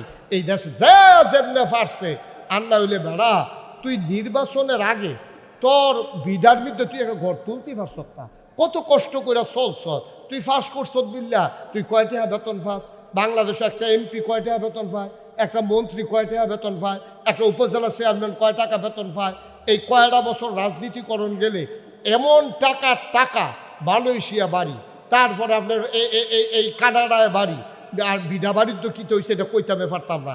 এটি আইলু করতে, এই কোত্থেকে আসলো এইগুলা হচ্ছে ওই মানুষ নামের কলঙ্ক। আমরা মানুষ হতে পারি নাই। আমরা যদি মানুষ হতাম, ওই উমরের মতো যদি আমরা চিন্তা করতে পারতাম, আমরা সোনার মানুষ হয়ে যেতে পারতাম। উমর রাদিয়াল্লাহু তাআলা আনহু যখন খলিফা বানানোর লেগে হগলে গিয়া ধরছে, উমরে কান্দে, কয় ও আমার যে তোমরা এই ফোজাটা কান্দ দিতে চাও, আমার তো ডর অন্য জায়গা। কয় কোন জায়গা? আমি আছি মদিনার শাসক, আমার যে প্রেসিডেন্ট বানাইতে চাও, ফুরাত নদীর তীরে যদি একটা কুত্তা না খাইয়া মারা যায়। সুবহানাল্লাহ কয় না? দাও কুত্তা মানুষের কথা কয় না। ফুরাত নদীর তীরে একটা কুকুর যদি না খেয়ে মারা যায়, আল্লাহ যদি আমি উমরকে ডাক দিয়া জিজ্ঞেস করে, উমর রে, ওমর কুকুর কেন না খেয়ে মারা গেল, জবাব দাও। সেই দিন আমি কি জবাব দেব? এই ভয়ে আমি মদিনার প্রেসিডেন্ট হতে চাই না। বলো সুবহানাল্লাহ। সবাই মিল্লা বানাইতো চায়, উনি ওই তো চায় না। আপনি এটার ওজন কত বুঝেন? আপনি এটার কি ওজন বুঝেন? আপনি কি এটা বুঝেন ওজন? আপনারা মানুষের মেম্বার করবে ফুর্তি লাগে, আপনারা মানুষের চেয়ারম্যান করবে আপনার ফুর্তি লাগে, আপনারা মানুষের উপজেলা চেয়ারম্যান করবে এমপি করব ফুর্তি লাগে। আপনি জানেন তার জবাবদিহিতা কত? এটার ওজন কুদ্দুর আপনি কি বুঝেন? কিয়ামতের ময়দানে না দেখা হইব, সেই দিন দেখবেন কি কারবার যাইতে আছে দুনিয়াতে। আপনি দেখছেন মন্ত্রী হইলে কি লাভ, স্কুলের ফলাফানে মাইয়াফানে রাস্তার দুই কান্তাত খেলুইতে হে, এ ফুল্লারে আতলারে লাড়তে তেবারে একবার লইরা ফুরা জিজ্ঞা গরমে ফরক লড়ুক লাড়তে আছে, এবার ফুর্তি লাগতেছে। আব্বা আপনি দুনিয়াতে শুধু ফুলের মালা দেখছেন, আপনি জুতার মালা দেখেন নাই। আপনি লিখে রাখেন, দুনিয়ার ফুলের মালা আসল হিসাব না। আসল হিসাব হচ্ছে দুনিয়ার পরে যখন কবরে যাবেন, তখন যদি ফুলের মালা হয়, এটা হলো প্রকৃত ফুলের মালা। ঠিক কিনা কম? এই জিন্দগি কয়দিনের বেড়া, কয়দিনের জিন্দগি? ওয়ালা তুতিল কাফিরিন ওয়াল মুনাফিকিন, কাফের মুনাফিকের অনুসরণ করা যাবে না। আব্বা এই কথাটি কেউ কইতো না, ডরে মনে করবো কইয়া কি বিপদে পড়ি। তো আমি না কইলে আর কইব কেনা? আমরা বাড়ি নাগাই সামনে ওরে বন্ধুসিয়া, ওখান তো আমার দায়িত্ব এটা কর। আপনার রাগন আর হসন এতে আমার কিছু আসে যায় না, কারণ আপনার তেহায় আমি খায়াম এই চিন্তা আমার নাই। আপনার লোকে খাতির রাহনের তো দরকার নাই। আর উচিত কথা কওয়ানোর পরে যেই খাতির থাকবো, এই খাতিরটা লাস্টিং করবো বেশি। ঠিক কিনা কম? চালাকি করে বুদ্ধি খাটাইয়া যেই খাতির, এটা লাস্টিং করে না। এটা চাইছি ধরা পড়ে গেলে ভাত ফাট হে ভাই। মনেরতে যে ভালোবাসা, এটা হলো আসল ভালোবাসা। মনেরতে আপনি তখন বিচারবেন, আরে নাগাইশের হুজুর এই কথাটাই কইছিল রে, কাফের বেদিনের জন্য অনুসরণ না করি, অনুকরণ যেন না করি। ভাই এবার আসেন, তাহলে সুদের যে কারবারটা, এটা কি মুসলমানদের আবিষ্কার না কাফেরদের আবিষ্কার? কথা কয়েন, জুড়ে কয়েন, মুসলমানদের আবিষ্কার না কাফেরের আবিষ্কার? আমরার ফলাফানে অহন যে চুল কাটে, আমরার ফলাফানে যে চুল কাটে, আমরার ফলাফান যে প্যান্ট ফিনদে, আমরার ফলাফানে যে গেঞ্জি গাও দেয়, এটি কি মুসলমানদের আবিষ্কার না কাফেরদের আবিষ্কার? সবগুলা কাফেরদের আবিষ্কার। আপনি দেখবেন ফলাফানের গঞ্জির সামনে দিয়ে একটা মানুষের ছবি, পিছি দিয়ে আরেকটা মানুষের ছবি, তাই যে 8টা যায়, মনে হয় 3 জন যায়। কয়জন? তার সামনে দিয়ে এক ছবি, পিছি দিয়ে এক ছবি, তে মাইকে তো আছে, মনে হয় যেন 3 জন 8টা যাইতেছে। আমি এক মাহফিলও কইছি যে হুজুর ভাইয়ারা আপনার নায়নাত করলে যে জামাটামা কিনা দিবেন, দয়া করে এটিতে বাঘের ছবি, মানুষের ছবি, এইরকম নায়নাত করে লাগিয়া নানারা দাদারা এরকম জামা কাপড় কিনা নিয়েন না। একবারে খেরুই আমারে কইছে যে হুজুর আমি 10টা দোকান বিচারছি, যতটি সুইটার কাপড় সব নির্মিত হয় বাঘ, না হইলে বিলাই, না হইলে হিয়াল, না হইলে মানুষের ছবি। এই একটা জামা গেঞ্জিও পাইলাম না যে এটা মানুষ ছাড়া, কোনো ছবি ছাড়া। তাহলে এবার আপনি কন এগুলা কাফের বেদিনের আমাদেরকে পরিকল্পিতভাবে আমাদেরকে ধ্বংস করে দিচ্ছে। আমরা ফলাফলে যে জিন্সের প্যান্ট কিনে আনে, তেহারি দাম না, অথচ ইসলামের ফরজ বিধান শুনেন, নাভি সহ হাঁটু সহ দেখে রাখা হলো ফরজ। সুবহানাল্লাহ কইতেন না? নাভি থেকে হাঁটু পর্যন্ত দেখে রাখে কি নফল না ফরজ? কথা বলেন, নফল না ফরজ? তো আমরা ফলাফলে দেখবেন এমন প্যান্ট ফিনদে টিকরা বেড়াইয়া দেখা যায়, উবুত্তন লাগে না, তার আগে টিকরা বেড়ে বাসার আইসা পড়ছে। ওকে ফাইন, নিয়ে আসেন সবাই, কনা আমিন, জোরে কনা আমিন। তো যেই কথাটা বলতেছে একটু মনোযোগের সাথে আমি শেষ করে দেই 2-1 মিনিট, এরপর ইনশাল্লাহ আমাদের আজকের প্রধান তাফসির কারক, আমি যার কথা আগেও আপনাদের কাছে বলেছিলাম, সময় পাইলে আমি যার কথাগুলো শুনি, এই যে দেখো আটা শুরু হয়েছে, সময় পাইলে আমিও যার কথা শুনি, আমার প্রিয় ব্যক্তি, দ্বীনের অনন্য এক দায়ী, সাবলীলভাবে দ্বীনের কথাগুলো যিনি বলে যান অবিরত, আমার প্রিয় ভাই ডক্টর আবুল কালাম আজাদ বাশার, এখনই তিনি আলোচনা করবেন। আল্লাহ যেন কবুল করে, সবাই পড়েন আমিন, জোরে পড়েন আমিন। জি জি জি, না সমস্যা নেই। বাসার বাইরে আমি বলছিলাম যে আপনি 9:15টার দিকে চলে আসেন, আমি বুঝি নাই আগে দিয়া যে আমার আধা ঘন্টা হাতে রাখাইয়া লাগব। এই কারবার কইরা বসে বাসার ভাই, আমি যেই টাইমে আসলাম এতক্ষণ আমার কথা শেষ হয়ে গেল, আমার আগে দিয়া তারা 2-3 জনে মিল্লা যা করছে যে আপনি আর জানাই রাখলাম।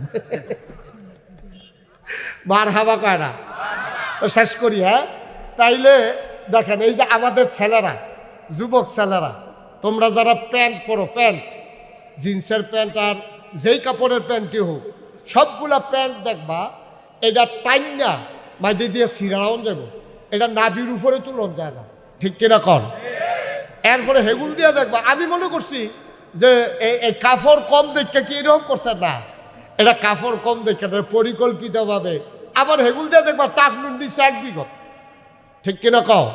হেগুল দিয়ে ফাওয়ার মুড়ার তলে দিয়া যাই প্যান্ট, জানি রে, এগুল দিয়া নামাই লেছে নাবির নিচে, হেগুল দিয়া নামাই লেছে ফাওয়ার নিচে, দুইটাই হারাম, দুইটাই কবিরা গোনা। শক্ত কথা নবীজি বলছেন যারা টাকনুর নিচে কাপড় পরে। অথচ আমার দেশের ছেলেগুলারে পরিকল্পিতভাবে কাফের বেদিনারা, বিভিন্ন কোম্পানির ভালো ভালো নামি দামি জিন্স কোম্পানি যারা, তারা এমনভাবে প্যান্টগুলো বানায়, এগুল দিয়ে নাবি ঢাকে না, ওই দিক দিয়ে নামা যায় ফাওয়ার নিচে, টাকনুর নিচে 1 বিঘত।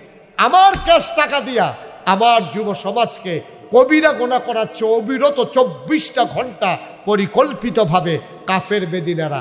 অথচ আল্লাহ কয় ওয়ালা তুতিল কাফিরিন ওয়াল মুনাফিকিন, কাফের মুনাফিক যারা, তাদের অনুসরণ অনুকরণ কইরো না। আমার দেশে মুসলমান মায়েরা, মুসলমান মেয়েরা, তারা যে কাপড় পরে, তারা যেই ফ্যাশনেবল কাপড়গুলা তালাশ করে, সবগুলা ইন্ডিয়ান নায়িকা যা পরে, তারা ওই হলিউডের, ডালিউডের, বলিউডের ওই নায়িকারা যেই ধরনের কাপড় চোপড় পরে, এই কাপড় চোপড়গুলা আমাদের মেয়েরা পছন্দ কইরা দোকানে গিয়ে জিগায় এই জামাটা আসেনি, কয়দিন চলছে ফাঁকি জামা, ঠিক কিনা কও? এইটারে গিয়ে বিচারে ফাঁকি জামা আসেনি। অশ্লীল যত কাপড় চোপড়, এই ফলাফানের কও আর মাইয়াফানের কও, এই অশ্লীল দি বিচারে বিচারে আপনার তার কাছে ভাল লাগে। অথচ আল্লাহ কয় কাফের বেদিন যারা, তাদের অনুসরণ অনুকরণ করিও না। পোশাকের ক্ষেত্রে আমাদেরকে ওই কাফের বেদিনদের অনুসরণ অনুকরণ করাইছে। অর্থনৈতিক ক্ষেত্রে, লেনদেনের ক্ষেত্রে সুদের ব্যবসা দিয়া ওই কাফের বেদিনদের অনুসরণ অনুকরণ করাইছে। খাওয়া দাওয়ার ব্যাপারে আমাদের দেশে এই যে এই মদ, ফেন্সিডিল, ইয়াবা, গাঞ্জা, এই সবগুলা নেশার সামগ্রী, সবগুলা কাফের বেদিনেরা পরিকল্পিতভাবে আমার দেশে সাপ্লাই করে আমার যুব সমাজকে ধ্বংস করে দিয়েছে, ঠিক কিনা বলো? মানুষ বানানোর জন্য যেই চেষ্টা হওয়া দরকার ছিল, বাংলাদেশের চেষ্টা হয়েছে কেমনে মানুষ অমানুষ বানান যায়, এই ব্যাপারে চেষ্টা আছে, মানুষ বানানোর কোনো চেষ্টা নাই। ঠিক কিনা বলেন? 31 নাইটে 31 তারিখ ডিসেম্বর মাসে 31 তারিখ রাত্রে বিভিন্ন কনসার্ট হয় ঢাকার টিএসসিতে, রমনার বটমূলে, বিভিন্ন জায়গায় ওপেন এয়ার কনসার্ট হয় এই ঢাকাতে। এইগুলো স্পন্সর করে কারা? এইগুলো স্পন্সর করে বাংলাদেশের বড় বড় যারা কোম্পানি, বেক্সিমকো, প্রাণ, আরএফএল, ওয়ালটন, এই বিভিন্ন বড় বড় company, Magna group, city group, এই গ্রুপগুলো করে কি আপনার বৈশাখী মেলা দেয়, ওপেন এয়ার কনসার্ট দেয়, সেখানে যুবক যুবতী অবাধে বিচরণ দেয়। তারপরে 31 নাইটের প্রোগ্রামগুলা তাদেরকে দিয়ে করানো হয়। এই যে এই কাজগুলো তাদেরকে দিয়ে করানো হলো, একটা তাফসির মাহফিল আপনি খুঁজে পাবেন না যেখানে এই বড় বড় কোম্পানিগুলো স্পন্সর করে টাকার ব্যবস্থা করে। ঠিক কিনা কন? কি কারেন্টে ধরছে নাকি?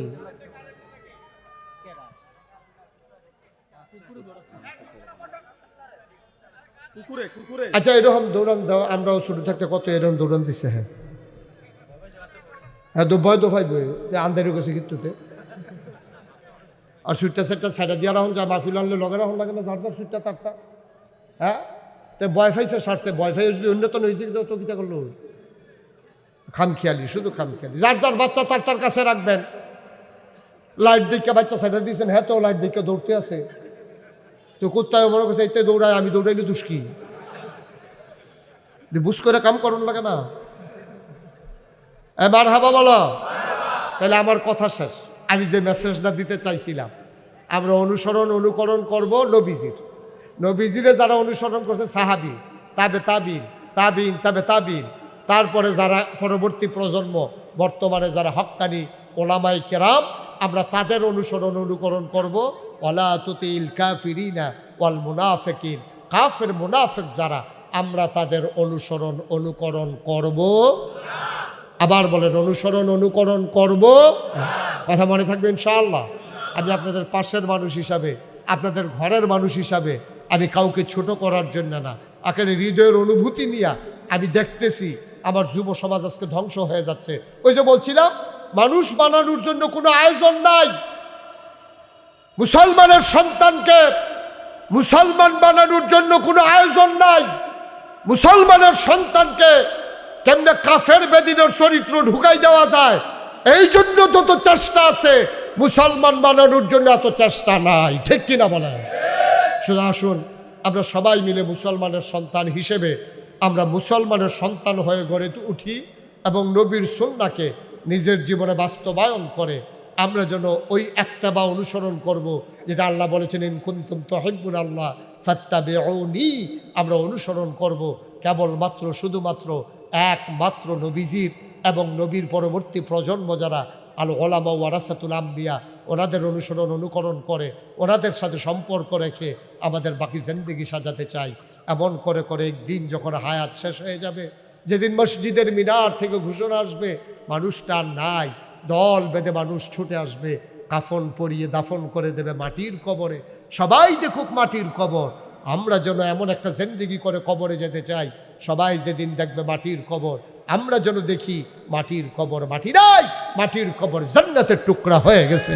আল্লাহ যেন কবুল করে। সবাই পড়ে আমিন, সবাই পড়ে আমিন। আবার ইনশাল্লাহ দেখা হবে কোনো এক মাহফিলে, কথা হবে ময়দানে। সবার জন্য দোয়া করি। আপনারা আমার হৃদয়ের কাছের মানুষ, চলতে ফিরতে আপনাদের সাথেই আমার যোগাযোগ চলাচল। আপনারা আমার জানাজার মানুষ, আমি আপনাদের জানাজার মানুষ।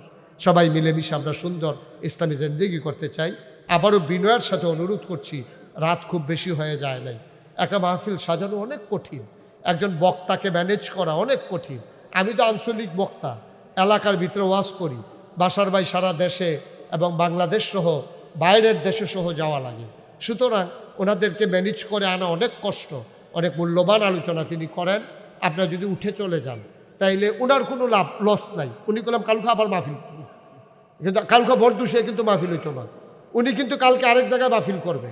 সুতরাং দয়া করে আমরা কথা শুনবেন, শুনলেই ফায়দা। শুনতে শুনতে শুনতে শুনতে একদিন পরিবর্তন হয়ে যাবে, আমরা শোনার মানুষ হয়ে যাব ইনশাআল্লাহ। আল্লাহ তাবারক ওয়া তাআলা আমাদের কবুল করুক। সবার জন্য দোয়া করি, সবার কাছে দোয়া চাই। আসসালামু আলাইকুম ওয়া রাহমাতুল্লাহি ওয়া বারাকাতুহু।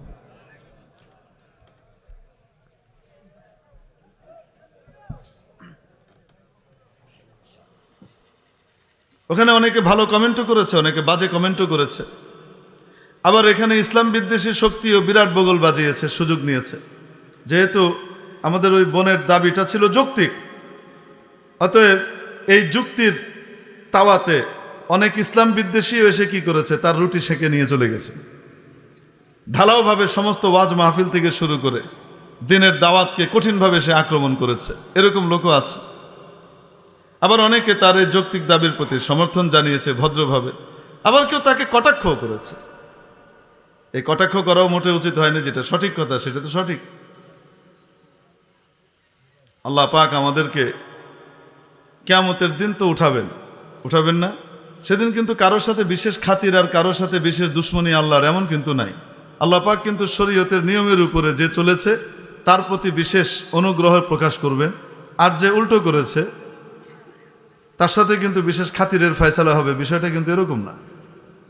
আমরা যদি মনে করি ওই ইহুদিদের মতো, ইহুদিরা কি মনে করতে জানেন? কোরআন শরীফে আল্লাহ বলেছেন, নাহনু আবনাউল্লাহি ওয়া আহিব্বাউ, আমরা আল্লাহর ছেলে পেলে আর আমরা আল্লাহর বন্ধু বান্ধব, ফ্রেন্ডস। ওরা কি? ইহুদিরা আল্লাহর বন্ধু বান্ধব এবং আল্লাহর ছেলে পেলে। অতএব আল্লাহ তার ছেলে পেলেদেরকে কি আর আযাব দিবে? আল্লাহর ছেলে পেলে এবং আল্লাহর বন্ধু বান্ধব তারা, তাদের সাথে সবসময় বিশেষ খাতির হবে। এই টাইপের কল্পনা করার চিন্তা করা যে আমরা অমুক শ্রেণী, অতএব আমাদেরকে কেউ ধরপাকড় করবে না, কিয়ামতের দিন আল্লাহর কাছে কোনো জবাব দিয়ে আমাদেরকে করতে হবে না, এই কথা যদি কেউ মনে করি, তো তাহলে এখনো আমি ইসলামের সঠিক পথের উপরে আসতে পারি নাই। আমার ভিতরে মুসলমানের নামে ইহুদিবাদ ঢুকে গেছে।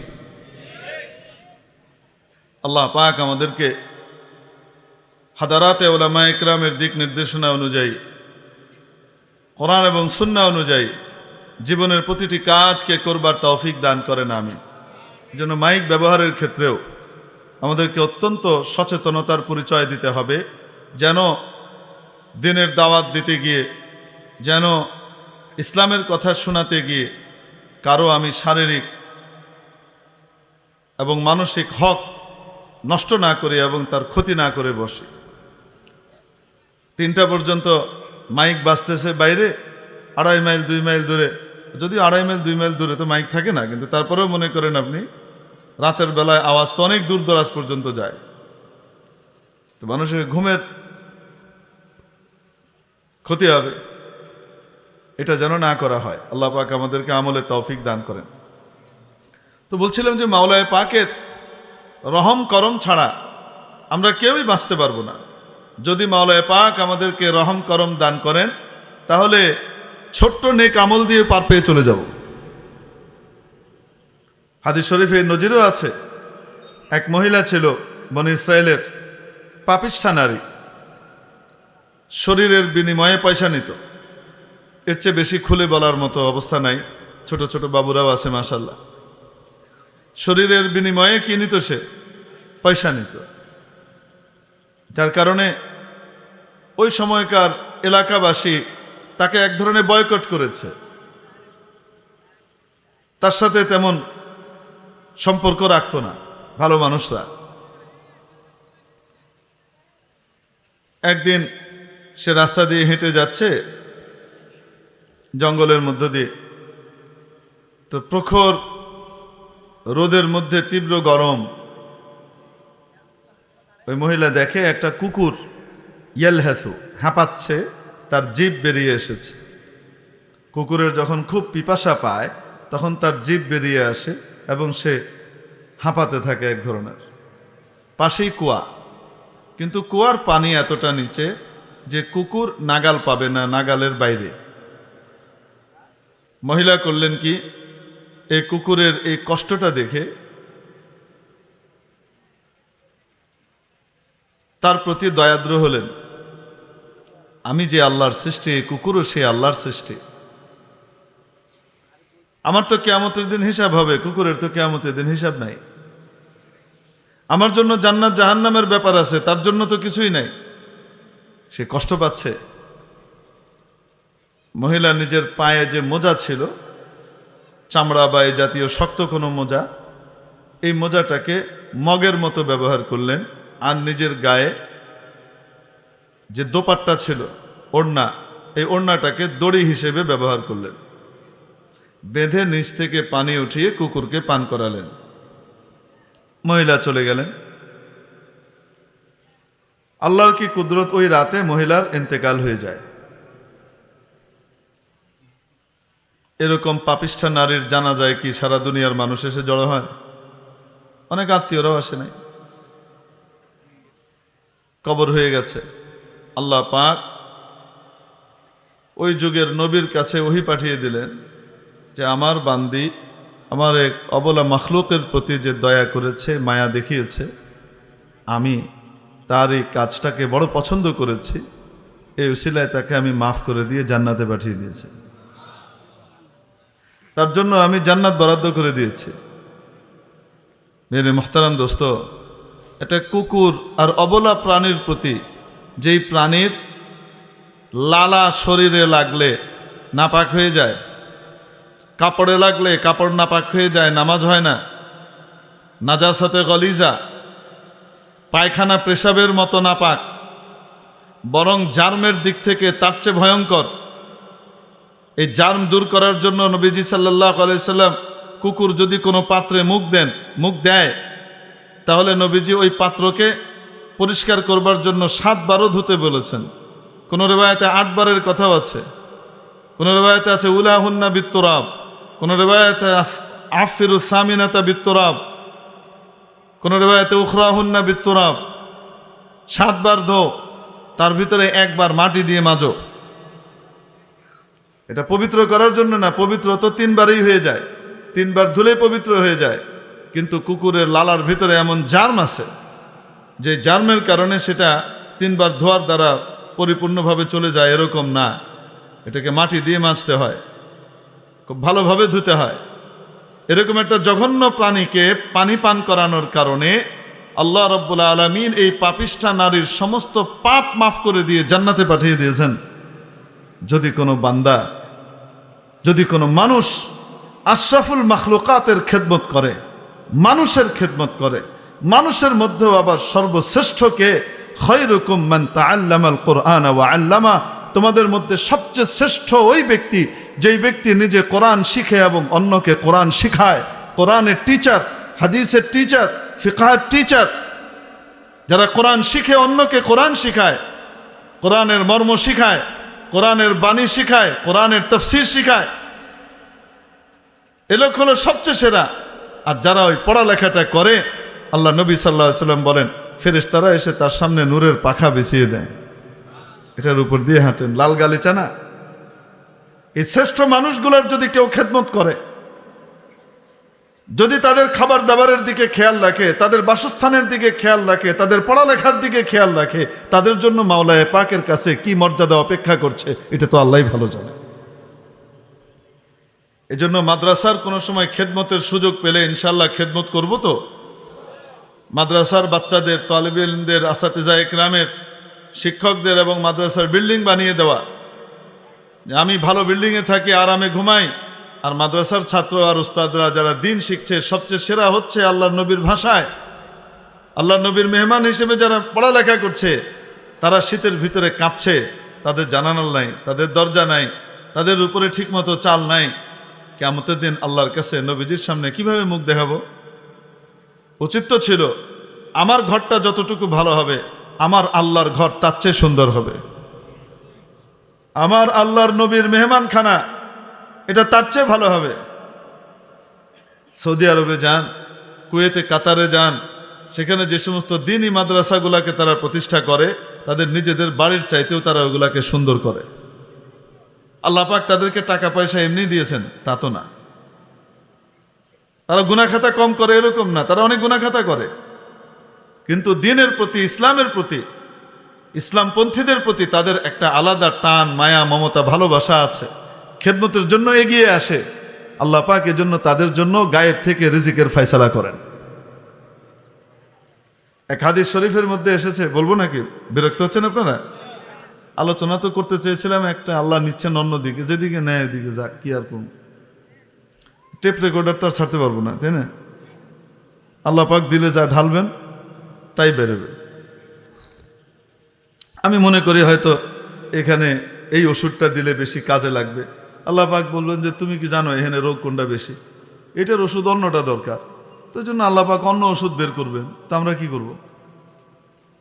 আমরা তো উপর আল্লাহর হাতে ছেড়ে দিছি, মাওলা এমন কিছু কথা বের করে দেন যেগুলোর দ্বারা কিয়ামতের দিন আমার এবং আমার সামনে যারা আছে শুনছেন তাদেরও কিয়ামতের দিন নাজাতের জরিয়া হয়ে যায়, মুক্তির কারণ হয়ে যায়, আমিও বেঁচে যাই, তারাও বেঁচে যায়। যাই হোক, হাদিস শরীফের মধ্যে এক ঘটনা এসছে। এক ব্যক্তি, ওই বন চেনেন আপনারা, বন বা বড় মাঠ, ধুধু ময়দান, ধুধু প্রান্তর যে আছে, এটা কি বলেন আপনারা আপনাদের এলাকায়? হ্যাঁ, মরুভূমি তো বাংলাদেশে নাই, মানে বিশাল মাঠ, বাড়িঘর নাই, মাইলের পর মাইল খালি ময়দান। যে এই অঞ্চলে হাওর বলি আমরা, তাই তো, হাওর বিল এগুলাতে আসলে তো একসময় সমতল ভূমিতেও এরকম ধুধু প্রান্তর ছিল। এখন সমতল ভূমি যা আছে সব মানুষ বাড়িঘর বানিয়ে কি করে ফেলেছে, ভরে ফেলেছে, যার কারণে এখন যেখানে বর্ষাকালে থাকা যায় না ওই জায়গাগুলোই শুধু ক্ষেতের জন্য খালি পড়ে আছে। তো যাই হোক, হাওর বলেন আর বিল বলেন, বিরাট প্রান্তরের মধ্য দিয়ে যাচ্ছে।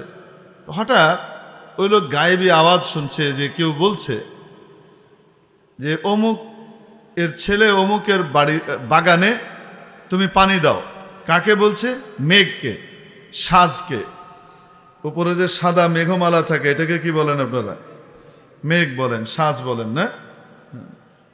ময়মনসিংহ আর সিলেটে কয় হাজ। যে আপনারাও কইননি? হাজ ধরছে, আচ্ছা, মানে মেঘ আসছে। তো কেউ শুনছে, দেখছেন আওয়াজ পাইতেছেন কিছু? আপনাদের প্রতীক্ষিত শেখ চলে আসছে। কে আসছে? হাসান জামিল ভাই আসছেন। তাড়াতাড়ি নিয়ে আসেন, দেরি করেন না, ওনারা অন্য জায়গায় বরকত দেওয়ার বিষয় আছে। আচ্ছা, যাই হোক, ওনার অন্য জায়গায় বরকত দিতে হবে, তো দেরি করায় না হুজুরকে। তারপরে আবার সুলতানুল ওয়াইজিনের বয়ান শুনবেন না? তারপরে আবার শেখুল হাদিস ইবনে শেখুল হাদিসের বয়ান শুনবেন। সুবহানাল্লাহ। আবার আমাদের সমস্ত আলোচক যারা আছে বাংলাদেশের, সমস্ত ওয়াইজদের যে সম্রাট আছে একজন, মানে সভাপতি সাহেব, প্রেসিডেন্ট সাহেব, হযরত আল্লামা শেখ আব্দুল বাসিত খান সাহেব দামাত বারাকাতুহুম, ওনারও বয়ান শুনবেন। চলে আসছেন মনে হয়। আচ্ছা, যাই হোক,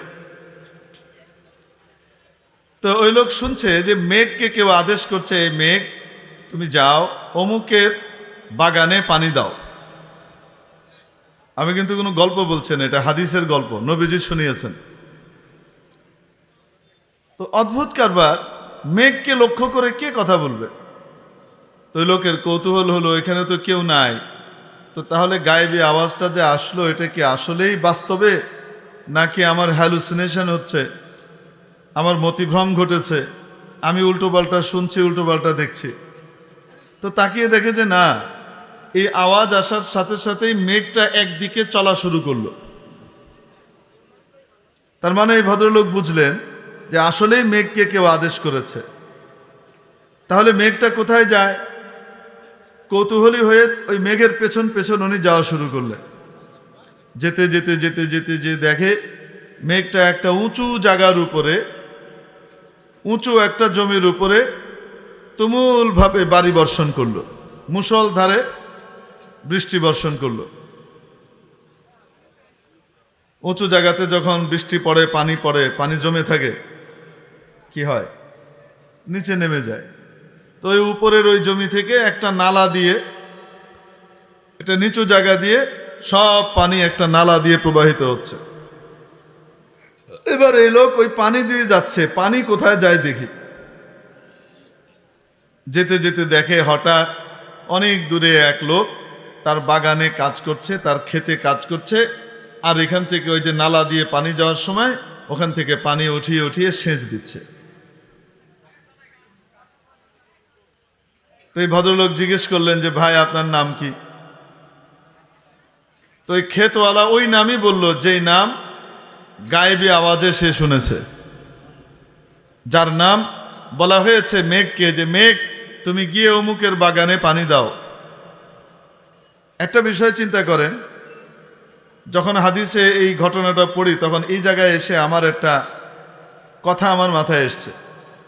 সেটা হলো এই প্রশ্ন, এই উঁচু জায়গায় পানি দিয়ে তারপরে নালা দিয়ে পানি যাবে কেন? তার বাগানে সরাসরি মেঘ বাড়ি বর্ষণ করলে পানি দিলেই তো হয়ে যেত, ঠিক কিনা? দূরে কেন দিল? একাধিক উত্তর মাথায় এসেছে। আল্লাহ পাক যদি সহি হয় তো এগুলো আল্লাহ পক্ষ থেকে, না হলে শয়তানের পক্ষ থেকে। ওখানে যদি বাগানে সরাসরি পানি পড়তো, যে কৃষক ভাই তার হয়তো একটাই সেট কাপড় বা কাপড় অল্প, বৃষ্টির পানিতে তো সেও ভিজে যেত। দরকার বাগানের পানির, কিন্তু সেও তো ভিজে যেত, তার কষ্ট হতো। দুই, যেই পরিমাণ পানি ওখানে হওয়া দরকার, দেখা যেত তার চেয়ে বেশি পানি হয়ে গেলে তার বাগান থেকে পানি বের করার জন্য তাকে আলাদা চেষ্টা করতে হতো। তিন, আল্লাহ পাক একজন নেককারের বরকতে 1000 জনকে খাওয়ান। এজন্য এই নালা দিয়ে যত পানি যাচ্ছে, এই নালা দিয়ে শুধু উনি উপকৃত হবেন তা নয়, ওনার জন্যই পানি যাচ্ছে, কিন্তু এর দ্বারা আরো শত শত জমিওয়ালা উপকৃত হবে। আল্লাহর প্রিয় বান্দাদের উদ্দেশ্যে যখন আল্লাহ পাক রহম নাজিল করেন, তখন আল্লাহ পাক তাদের দ্বারা আরো অনেককে খাওয়ান, যাদেরকে খাওয়ান তারা চিনেও না, জানেও না। কার উসিলায় খাইলো তাকে চিনেও না, জানেও না। তো জিজ্ঞেস করলেন যে ভাই আপনার নাম কি? এই নাম মিলে গেছে। ভাই আপনি কি আমল করেন? ক্ষেতওয়ালা বলে কি আমল করি মানে? ভাই আপনি কিছু আমল করেন, আপনি আল্লাহর কাছে এত প্রিয় যে আপনার বাগান আর আপনার ক্ষেতে পানি দেওয়ার জন্য আল্লাহ পাক মেঘকে আদেশ করতেছেন। আল্লাহর পক্ষ থেকে মেঘকে আদেশ করা হচ্ছে। তাহলে আপনি আল্লাহর কাছে বড় প্রিয়, কোনো আমল তো আপনি নিশ্চয়ই করেন, সেটা বলেন। আমি আপনার নাম আওয়াজ, গায়েবে আওয়াজ শুনেছি এবং দেখতে দেখতে আপনার কাছ পর্যন্ত এসেছি। ওই লোক বলে ভাই একটা আমল তো করি, কিন্তু এই আমলটা কাউকে বলি নাই, যেহেতু আল্লাহ তোমার সামনে ওপেন করে দিয়েছেন, গোপন করার কিছু নাই। আমার যখন আমদানি হয়, কৃষকের আমদানি হয় ফসল যখন উঠে আগুন মাসে, আর কোন কোন মাসে না, যে চাকরি করে তার আমদানি হয় মাস শেষে গিয়ে, তাই না? যে দিন মজুরি করে তার আমদানি হয় প্রত্যেক দিন মাগরিবের সময়, নাকি? এক একজনের এক একভাবে আমদানি হয়। ইউরোপ আমেরিকাতে আমদানি হয় সপ্তাহের ভিত্তিতে, সাপ্তাহিকভাবে পয়সা পায়। যাই হোক, আমার যখন আমদানি হয়, ফসল ঘরে উঠে, আমি এটাকে 3 ভাগে ভাগ করে ফেলি। 1 ভাগ আমি আল্লাহর পছন্দের জায়গায়, আল্লাহর রাস্তায় দিয়ে দিই। আরেক ভাগ আমার পরিবার পরিজনের খাওয়া দাওয়া সহ অন্যান্য প্রয়োজন পুরো করবার জন্য ব্যবহার করি। আরেক ভাগকে রেখে দেই আগামী বারের পুঁজি হিসাবে। আগামী ফসলের সময় তো পুঁজি লাগবে, বীজ লাগবে, খরচ লাগবে, তো 1 ভাগ আগামী বারের জন্য রেখে দেই, ফসল করবার সময় কাজে লাগবে তাই। আর 1 ভাগ নিজেরা ব্যয় করি। আর প্রথম ভাগটাকে কার রাস্তায় দান করে দিই? যেদিন থেকে আমি এই আমল শুরু করেছি, আমার আশপাশে কারো ফসল হোক চাই না হোক, আমার ফসলে কখনো ঘাটতি হয় নাই। অতএব যদি কোনো ব্যক্তি তার আমদানির 3 ভাগের 1 ভাগ আল্লাহর রাস্তায় দান করে, তার বাকি ইনকামের সুরক্ষার দায়িত্ব নিয়ে নেন কে? এজন্য মাদ্রাসা এবং মসজিদে যখন সুযোগ পাবো ইনশাল্লাহ দান করব। তো দান করলে কার লাভ? মাদ্রাসাওয়ালাদের লাভ। কার লাভ? আসতে বলেন, কার লাভ? মান জাআ বিল হাসানাতি ফালাহু আশরু আমসালিহা। যে ব্যক্তি কোনো নেক কাজ করবে, আল্লাহ পাক তাকে তার অনুরূপ 10 গুণ সওয়াব দান করেন। কয় গুণ? একবার হযরত আলী রাদিয়াল্লাহু তাআলা আনহু হযরত ফাতিমা রাদিয়াল্লাহু আনহাকে বললেন, নিজের স্ত্রীকে, ফাতিমা কিছু আনবো তোমার জন্য, বাজার থেকে বাজারে যাচ্ছি, বলো তোমার শখের কিছু বলো। হযরত ফাতিমা বললেন, না কিছু দরকার নেই, আপনি সুস্থভাবে ফিরে আসেন, ফ্যামিলির যা লাগে ওগুলো আনলেই হবে, আমার জন্য কিছু লাগবে না। আহা বলো না, বারবার পিড়াপিড়ি করলেন, কখনোই তো বলো না, বলো। তো বললেন, ঠিক আছে, যদি আনতে চান তো একটা আনার নিয়ে এসেন। কে নিয়ে এসেন? আনার চিনি তো আমরা, কি সেটা?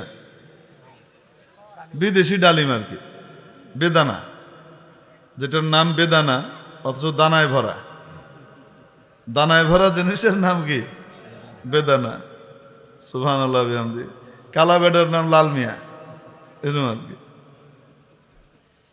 ওই জন্য কে যেন বলেছিল, নামের বড়াই করো নাকো, নাম দিয়ে কি হয়, নামের মাঝে পাবে নাকো সবার পরিচয়। তারপরে কিছু নাম টাম দিয়ে দেখাইছে, মতি ঝিলে মতি নাই, নাই কোনো ঝিল, এই টাইপের কি কি জানি মিলায় মোলায় একটা গজল বানাইছিল অনেকদিন আগের। আগে তো গজলগুলা হয়তো অর্থবহ গজল, এখন মাশাল্লাহ গজল বানায় ডিস্টিং ফিস্টিং মার্কা গজল। ওরাও ডিস্টিং মিস্টিং করে, এরাও ডিস্টিং মিস্টিং টাইপের জিনিস বানানো শুরু করছে। তারপরেও আলহামদুলিল্লাহ আমাদের ইসলামী এই সাহিত্য এবং শিল্প জগৎ আগের চেয়ে অনেক উন্নতি করেছে আলহামদুলিল্লাহ। আল্লাহর রহমতে আগে আমাদের দু চারটা গজল ছাড়া মানুষ খুঁজে টুজে পেত না। এখন আল্লাহর রহমতে এই পরিমাণ ইসলামী গজলের আবির্ভাব ঘটেছে যে মানুষ শুনে শেষ করতে পারে না, কোনটা থুয়ে কোনটা শুনবে। চারিদিকে মাশাল্লাহ গায়ক আর গায়ক আল্লাহ পাক পয়দা করে দিয়েছেন। এই জমানায় যদি কেউ ইসলামী সাহিত্যের এবং শিল্পকলার এই উন্নয়নের যুগেও যদি কেউ বলে আল্লাহর কাছে, আল্লাহ কিছু পাই নাই তাই গান শুনছি, ডান্ডা একটা মাটিতে পড়তো না। ইসলামী কিছু থাকলে আল্লাহ সেগুলো শুনতাম, কিছু ছিল না তো তাই গান টান শুনেছি, এই কথা কওয়ার সুযোগ আজ থেকে 30 বছর আগে থাকলেও এই যুগে নাই।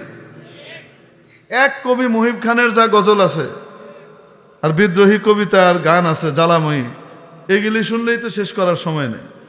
আরো কত কত বাচ্চারা মাশাল্লাহ সুন্দর সুন্দর গাইছে, আল্লাহ কবুল করেন, বরকত দান করেন, আমিন। তো যাই হোক,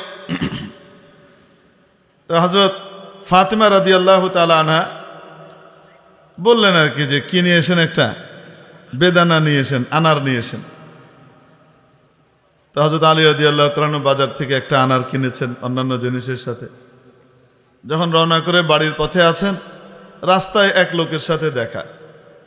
তো সেই লোক বলছে, ভাই আমি বড় ক্ষুধার্ত, খিদে লেগেছে, আমাকে খাওয়ার কিছু থাকলে দেন আল্লাহর ওয়াস্তে। হযরত আলী রাদিয়াল্লাহু তাআলা চিন্তা করছেন, খাবার জিনিস দেওয়ার মতো তো, বা খাবার জিনিস তো আছে একটাই আনার, এটা ভেঙে দিব তাও তো সম্ভব না, দিলে তো পুরাই দেওয়া লাগে। আর যদি একে দেই তাহলে ফাতেমা কোনোদিন শখ করে কিছু বলে নাই, আজকে আমার অনুরোধেই বলল, সেটা তাকে আমি দিতে পারলাম না, এটা কেমন হবে। আর যদি ফাতেমাকে দেই তাহলে এই লোকটার প্রয়োজন, সে ক্ষুধার্ত, তাহলে তো আল্লাহর হক নষ্ট হয়। ফাতেমার তো শখ, এই লোকের হলো প্রয়োজন, তো আল্লাহর খুশির জন্য দান করে দিছে। বাড়িতে আসছে, মন টন একটু খারাপ, বেগম সাহেবের সামনে মুখটা কেমনে দেখাই। তো বেগম সাহেবা জিজ্ঞেস করেছেন, হযরত ফাতিমা রাদিয়াল্লাহু তাআলা আনহা, কি ব্যাপার, আপনার মন খারাপ কেন? এই ঘটনা ঘটেছে, তুমি জীবনে কখনো বললে না তোমার শখ আল্লাহদের কথা, আজকে বললে আর এটা নিয়ে আসলাম, সেটাও তোমার কাছ পর্যন্ত আনতে পারলাম না, এজন্য খারাপ লাগছে। হযরত ফাতিমা রাদিয়াল্লাহু আনহা বললেন, স্বামী আপনি আল্লাহর খুশিকে যদি আমার উপরে প্রাধান্য না দিয়ে, যদি আপনি আমার খুশিকে আল্লাহর খুশির উপরে প্রাধান্য দিতেন, তাহলে আমি মনে করতাম আমি উপযুক্ত স্বামী পাই নাই। আমার বুকটা গর্বে ভরে গেছে, আমার স্বামীর কাছে পৃথিবীর সবচেয়ে দামি, সবচেয়ে মূল্যবান জিনিস হলো আল্লাহর খুশি, আল্লাহর সন্তুষ্টি। এজন্য আমি খুব খুশি আপনি দান করেছেন। হযরত আলী রাদিয়াল্লাহু তাআলা আনহুর মনটা ভরে গেছে, এত সুন্দর কথা। আর দুজনের ভিতরে কি চলছে, আলাপ আলোচনা চলছে, গল্প টল্প চলছে, এর মধ্যেই কে যেন বাইরে দরজায় কড়া নাড়ছে। কি হুজুর, কি হয়েছে? হ্যাঁ, কম তো এখন কি করবেন, বাড়াবেন কেমন? যাই হোক, ওনাকে নিয়ে আসবেন না? হ্যাঁ, আচ্ছা, আমার পরে নামাজ হবে, তো ছেড়ে দেওয়া দরকার। মাউন্ট ভাইরা আসছেন, তাহলে আর দেরি করা ঠিক না। যাই হোক, তো দরজার কড়া নাড়ছে কে যেন, তো গিয়ে দরজা খুললেন। দরজা খুলে দেখেন হযরত আবু যর গিফারি রাদিয়াল্লাহু তাআলা আনহু দাঁড়িয়ে আছেন। সালাম কালামের পরে বললেন, আসতে পারি? আহলান সাহলান, আপনার নিজের বাড়িতে মনে করে আসেন। ভিতরে নিয়ে ঢুকালেন। আবু যর গিফারি রাদিয়াল্লাহু তাআলা আনহু একটা ব্যাগ আর একটা পোঁটলা দিলেন কাকে? হযরত আলীকে। দিয়ে বলছেন, আলী, কিছু আনার নিয়ে আসছি। দিছিলেন কয়টা? আসছে কয় ব্যাগ? এক ব্যাগ। ভিতরে নিয়ে গিয়ে বললেন, ফাতেমা দেখো, আল্লাহর রাস্তায় একটা দেওয়া হয়েছে, আল্লাহ এক ব্যাগ পাঠিয়ে দিয়েছেন। কি মনে করে আবার বললেন, দেখো তো, গুনে দেখো তো কয়টা? তো গুনে দেখা গেল 9টা। তুমি বললেন, ফাতেমা, এটা ব্যাগে ভরে দাও, এটা আমাদের না, এটা ভুল ঠিকানায় আসছে। কারণ আল্লাহ পাক বলেছেন একের বিনিময়ে 10 দিবেন। আল্লাহ পাক কখনো কম দিতে পারেন না, এখানে 10-এর কম আছে, একটা কম আছে, এটা আমাদের না। কেমন ইমান! ওটা নিয়ে ফিরিয়ে নিয়ে গেছে। হযরত, এটা মনে হয় আপনি আর কারোর জন্য কিনেছিলেন, চক্ষু লজ্জার খাতিরে মনে হয় দিয়ে দিয়েছেন, এটা আপনি তাদেরকেই দিয়ে। কেন আলী, তোমাদের কেন এমন মনে হলো? তো বলছেন, এই ঘটনা, আল্লাহ তো 10টা দেওয়ার কথা, এখানে 9টা আছে। হযরত আবু যর গিফারি রাদিয়াল্লাহু আনহু বলেন, আলী, তোমাদের ঈমান দেখে ঈর্ষা হয়। আল্লাহর কথায়ও কোনো ভুল নাই, তোমাদের ঈমানেও কোনো ঘাটতি নাই। আরে তোমাদের জন্য তো 10টাই কিনেছিলাম, ব্যাগে এঁটেছে 9টা, জায়গা ছিল না, কোচের ভিতরে একটা রেখেছি, দিতে ভুলে গেছি। আসলে মাওলা তোমাদের জন্য 10টাই পাঠিয়েছেন, নাও। এজন্য মাবুদের রাস্তায় খরচ করলে, আল্লাহর প্রিয় জায়গায় খরচ করলে কমে না বাড়ে। ইয়ামহাকুল্লাহুর রিবা ওয়া ইউরবিস সাদাকাত। আল্লাহ পাক হারামকে ধ্বংস করেন, সুদকে ধ্বংস করেন, দান খয়রাতকে দিন দিন বাড়িয়ে দেন। দুনিয়াতেও বাড়ান, আখিরাতেও বাড়ান। যে কোনো নেক আমলে মাওলা পাক 10 গুণ দান করেন। একটা আমল এমন আছে যে আমলে মাওলা কমপক্ষে 700 গুণ দেন সওয়াব। কয় গুণ বলবো নাকি সেটা? مثل الذين ينفقون أموالهم في سبيل الله كمثل حبة أنبتت 7 سنابل في كل سنبلة 100 حبة। সেটা হলো আল্লাহর রাস্তায় দান। কেউ যদি আল্লাহর রাস্তায় দান করে, আল্লাহ উদাহরণ দিয়ে বিস্তারিতভাবে কোরআন শরীফে বলছেন, তাকে মিনিমাম 700 গুণ দেই। সুবহানাল্লাহ, সব ব্যতীত হয়েছে। মিনিমাম কয়শো গুণ দেই? 700 গুণ। আজকে যদি ঘোষণা করে বাংলাদেশ সরকার 1 ঘন্টা সময় দেওয়া হবে, যার কাছে যত টাকা আছে যা জমা দেওয়া হবে ব্যাংকে দেওয়ার সাথে সাথে তাকে 700 গুণ করে ফিরিয়ে দেওয়া হবে। তাহলে আপনার বিবি বাড়িতে কোনো টাকা রাখতে দিবে? কাঁচায় মুসায় বলবো সবটি লয়ে যান, জলদি ওখানে জমা দেন, বলবে কি বলবে না? বাংলাদেশ সরকার কোনো সময় ধোঁকা দিতেও পারে, রাজনীতিবিদরা ধোঁকা দিতেও পারে, বা ধোঁকা দেয় নাই, ইচ্ছা ছিল ঠিকই, সাধ্য ছিল না, টান পড়ে গেছে, হইতেও পারে। মাওলার ব্যাংকে তো কখনো টান পড়ে না। তাহলে মাওলার রাস্তায় দান করতে কে কে রাজি আছি? হাত উঠায় দেখাইতে একটু। লিল্লাহি তাকবীর, মাশাআল্লাহ, লিল্লাহি তাকবীর, নারায়ে তাকবীর। আয় আল্লাহ, যারা হাত উঠিয়েছেন তাদের বাড়িতে কখনো অভাব দিয়েন না। আয় আল্লাহ, যারা মাদ্রাসায় পাশে দাঁড়ানোর নিয়ত করেছেন, তাদের আওলাদ ফরজনকে, তাদের খানদানকে সুখে শান্তিতে ইজ্জতের সাথে দুনিয়া আখেরাতে আপনি জিন্দেগি দান করেন। আল্লাহ পাক আমাদের সকলকে কবুল করেন, আমিন। ভয় পেয়েন না, চান্দা করব না। কেউ যদি দিতে চান, বলতে চান, তাহলে আলাদা কথা, ভয় পেয়েন না, চান্দা করার জন্য বলি নাই। আচ্ছা, আপনারা চা বিস্কিট খান প্রতিদিন? চা, পান, তারপরে বিড়ি সিগারেট খায় কি খায় না? খায় না? আচ্ছা ঠিক আছে, সেখান থেকে টাকা বাঁচিয়ে দৈনিক 5 টাকা দিব এই মাদ্রাসাতে। কয় টাকা দিব? দৈনিক 5 টাকা। কত? আরে চা পান খাইতেই তো 150-200 টাকা চলে যায়, তো 5 টাকা দিব আল্লাহর রাস্তায়, দৈনিক 5 টাকা। কে দিব? হাত উঠায় দেখে দিই একটু। 5 টাকা চাইছি, বেশি চাইনি ইনশাআল্লাহ। দেখি, হ্যাঁ মাশাআল্লাহ, আল্লাহ সবাই হাত উঠায় ফেলতেছে। আল্লাহু আকবার। ফেরেশতাদেরকে দেখান, ডেইলি 5 টাকা ইনশাআল্লাহ দেব তো? হাত নামাই, আল্লাহ কবুল করে। আচ্ছা, এই 5 টাকা গিয়ে হুজুররা নিয়ে আসতে হবে না নিজে দিয়ে যাব? হ্যাঁ, নিজে দিয়ে যাব। কে কে হাত উঠায় দেখে যে আমি পাঠায় দিব বা দিয়ে যাব? হুজুরদেরকে যাওয়া লাগবে না। হ্যাঁ, ও সবুজ পাঞ্জাবিওয়ালা হাত উঠায়ও উঠায় না, কেন? মাত্র 5 টাকা দিয়ে আমি হাত উঠাই কেমনি? আমাদের মান সম্মানের ব্যাপার। অসুবিধা নেই, আপনার জন্য 25 টাকা, সমস্যা নেই। 50 টাকা চাইলে 50 টাকা, এটা কম বলছি। হ্যাঁ, আল্লাহ কবুল করেন।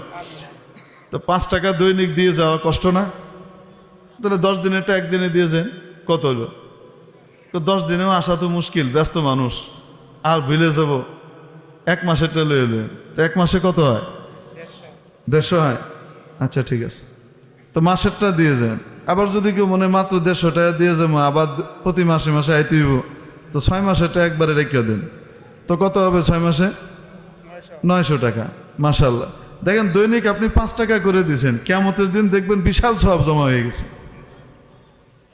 করবো তো ইনশাআল্লাহ তাআলা।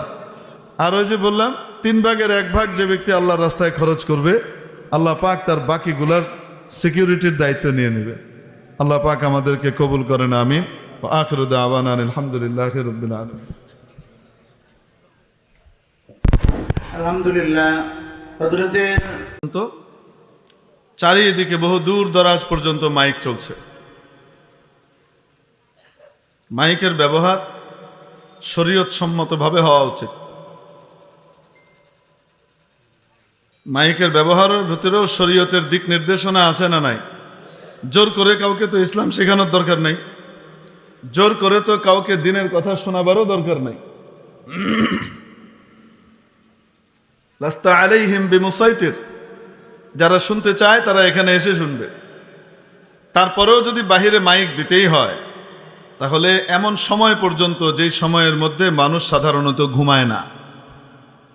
মানুষের যখন সাধারণত ঘুমের সময় হয়, ওই রকম সময়ে, যেমন মনে করেন আমাদের দেশে মানুষ সাধারণত বর্তমানে, একটা সময় ছিল 8টা-9টায় মানুষ ঘুমিয়ে যেত, 9টা-10টায় ঘুমিয়ে যেত। এখন মোটামুটি 11টা-12টা পর্যন্ত কি করে? জেগে থাকে। কিন্তু এমনি ইন জেনারেলি মানুষ 11টা, 10:30, 11টার ভিতরে ঘুমের দিকে চলে যায় গ্রামগঞ্জের মানুষ। তো বাইরের মাইক অতক্ষণই চালানো উচিত, এর চেয়ে বেশি চালানো উচিত না। ওটার কারণে যদি কারো ঘুমের ব্যাঘাত ঘটে, তাহলে সোয়াবের চেয়ে কিয়ামতের দিন অন্য কিছুর ওজন বেড়ে যাওয়ার আশঙ্কা আছে। আমাদের এই সমস্ত বিষয়গুলোর দিকে খুব খেয়াল রাখা উচিত, বিশেষ করে যারা আমরা ধর্মীয় মাহফিলগুলোর ইন্তজাম করি। সবচেয়ে সুন্দর হলো 10টার পরে বাইরের মাইক নাই। রাত 10টার পরে যারা শুনতে আসবে তারা শুনুক, বাকিরা ঘুমাতে চাইলে ঘুমাবে, পড়তে চাইলে পড়বে, অনেক কিছু আছে। আল্লাহ পাক আমাদেরকে এই সমস্ত জায়গাতে সহিভাবে, সঠিকভাবে দিনের দাওয়াতের কাজ করবার তৌফিক দান করেন। আবেগের পরিবর্তে শরীয়তের নীতিমালাকে বাস্তবায়ন করবার তৌফিক আমাদেরকে দান করেন। সেদিন দেখলাম এক নেটের ভিতরে এসছে, রাত 3টের সময় বাইরে মাইক চলছে, এক বোন এসে এটার ব্যাপারে কি করেছে, আপত্তি জানিয়েছেন। এবং আমি মনে করি উনি যে আপত্তি জানিয়েছেন বিলকুল ঠিক জানিয়েছেন। উনি খুব ভদ্রভাবেই বলেছেন যে দিনের কথা হবে, ওয়াজ মাহফিল হবে, এটাতে আমার কোনো আপত্তি তো নাই, আমরা এটাতে তো আগ্রহী। কিন্তু রাত এখন বাজে 3টা। যারা শুনতে চায় তাদেরকে শোনান, যারা ভেতরে এসেছে শুনছে তাদের জন্যই মাইকটা সীমাবদ্ধ রাখা হোক। বাহিরে চারিদিকে যে আওয়াজ যাচ্ছে, আমি ঘুমাতে পারছি না, আমার বাচ্চা ঘুমাতে পারছে না, কালকে দিনে অনেক কাজ আছে, এটা ওটা আছে, এটা তো আসলে অনুচিত। এই ধরনের প্রশ্ন ওঠার সুযোগ কেন আমরা দেব?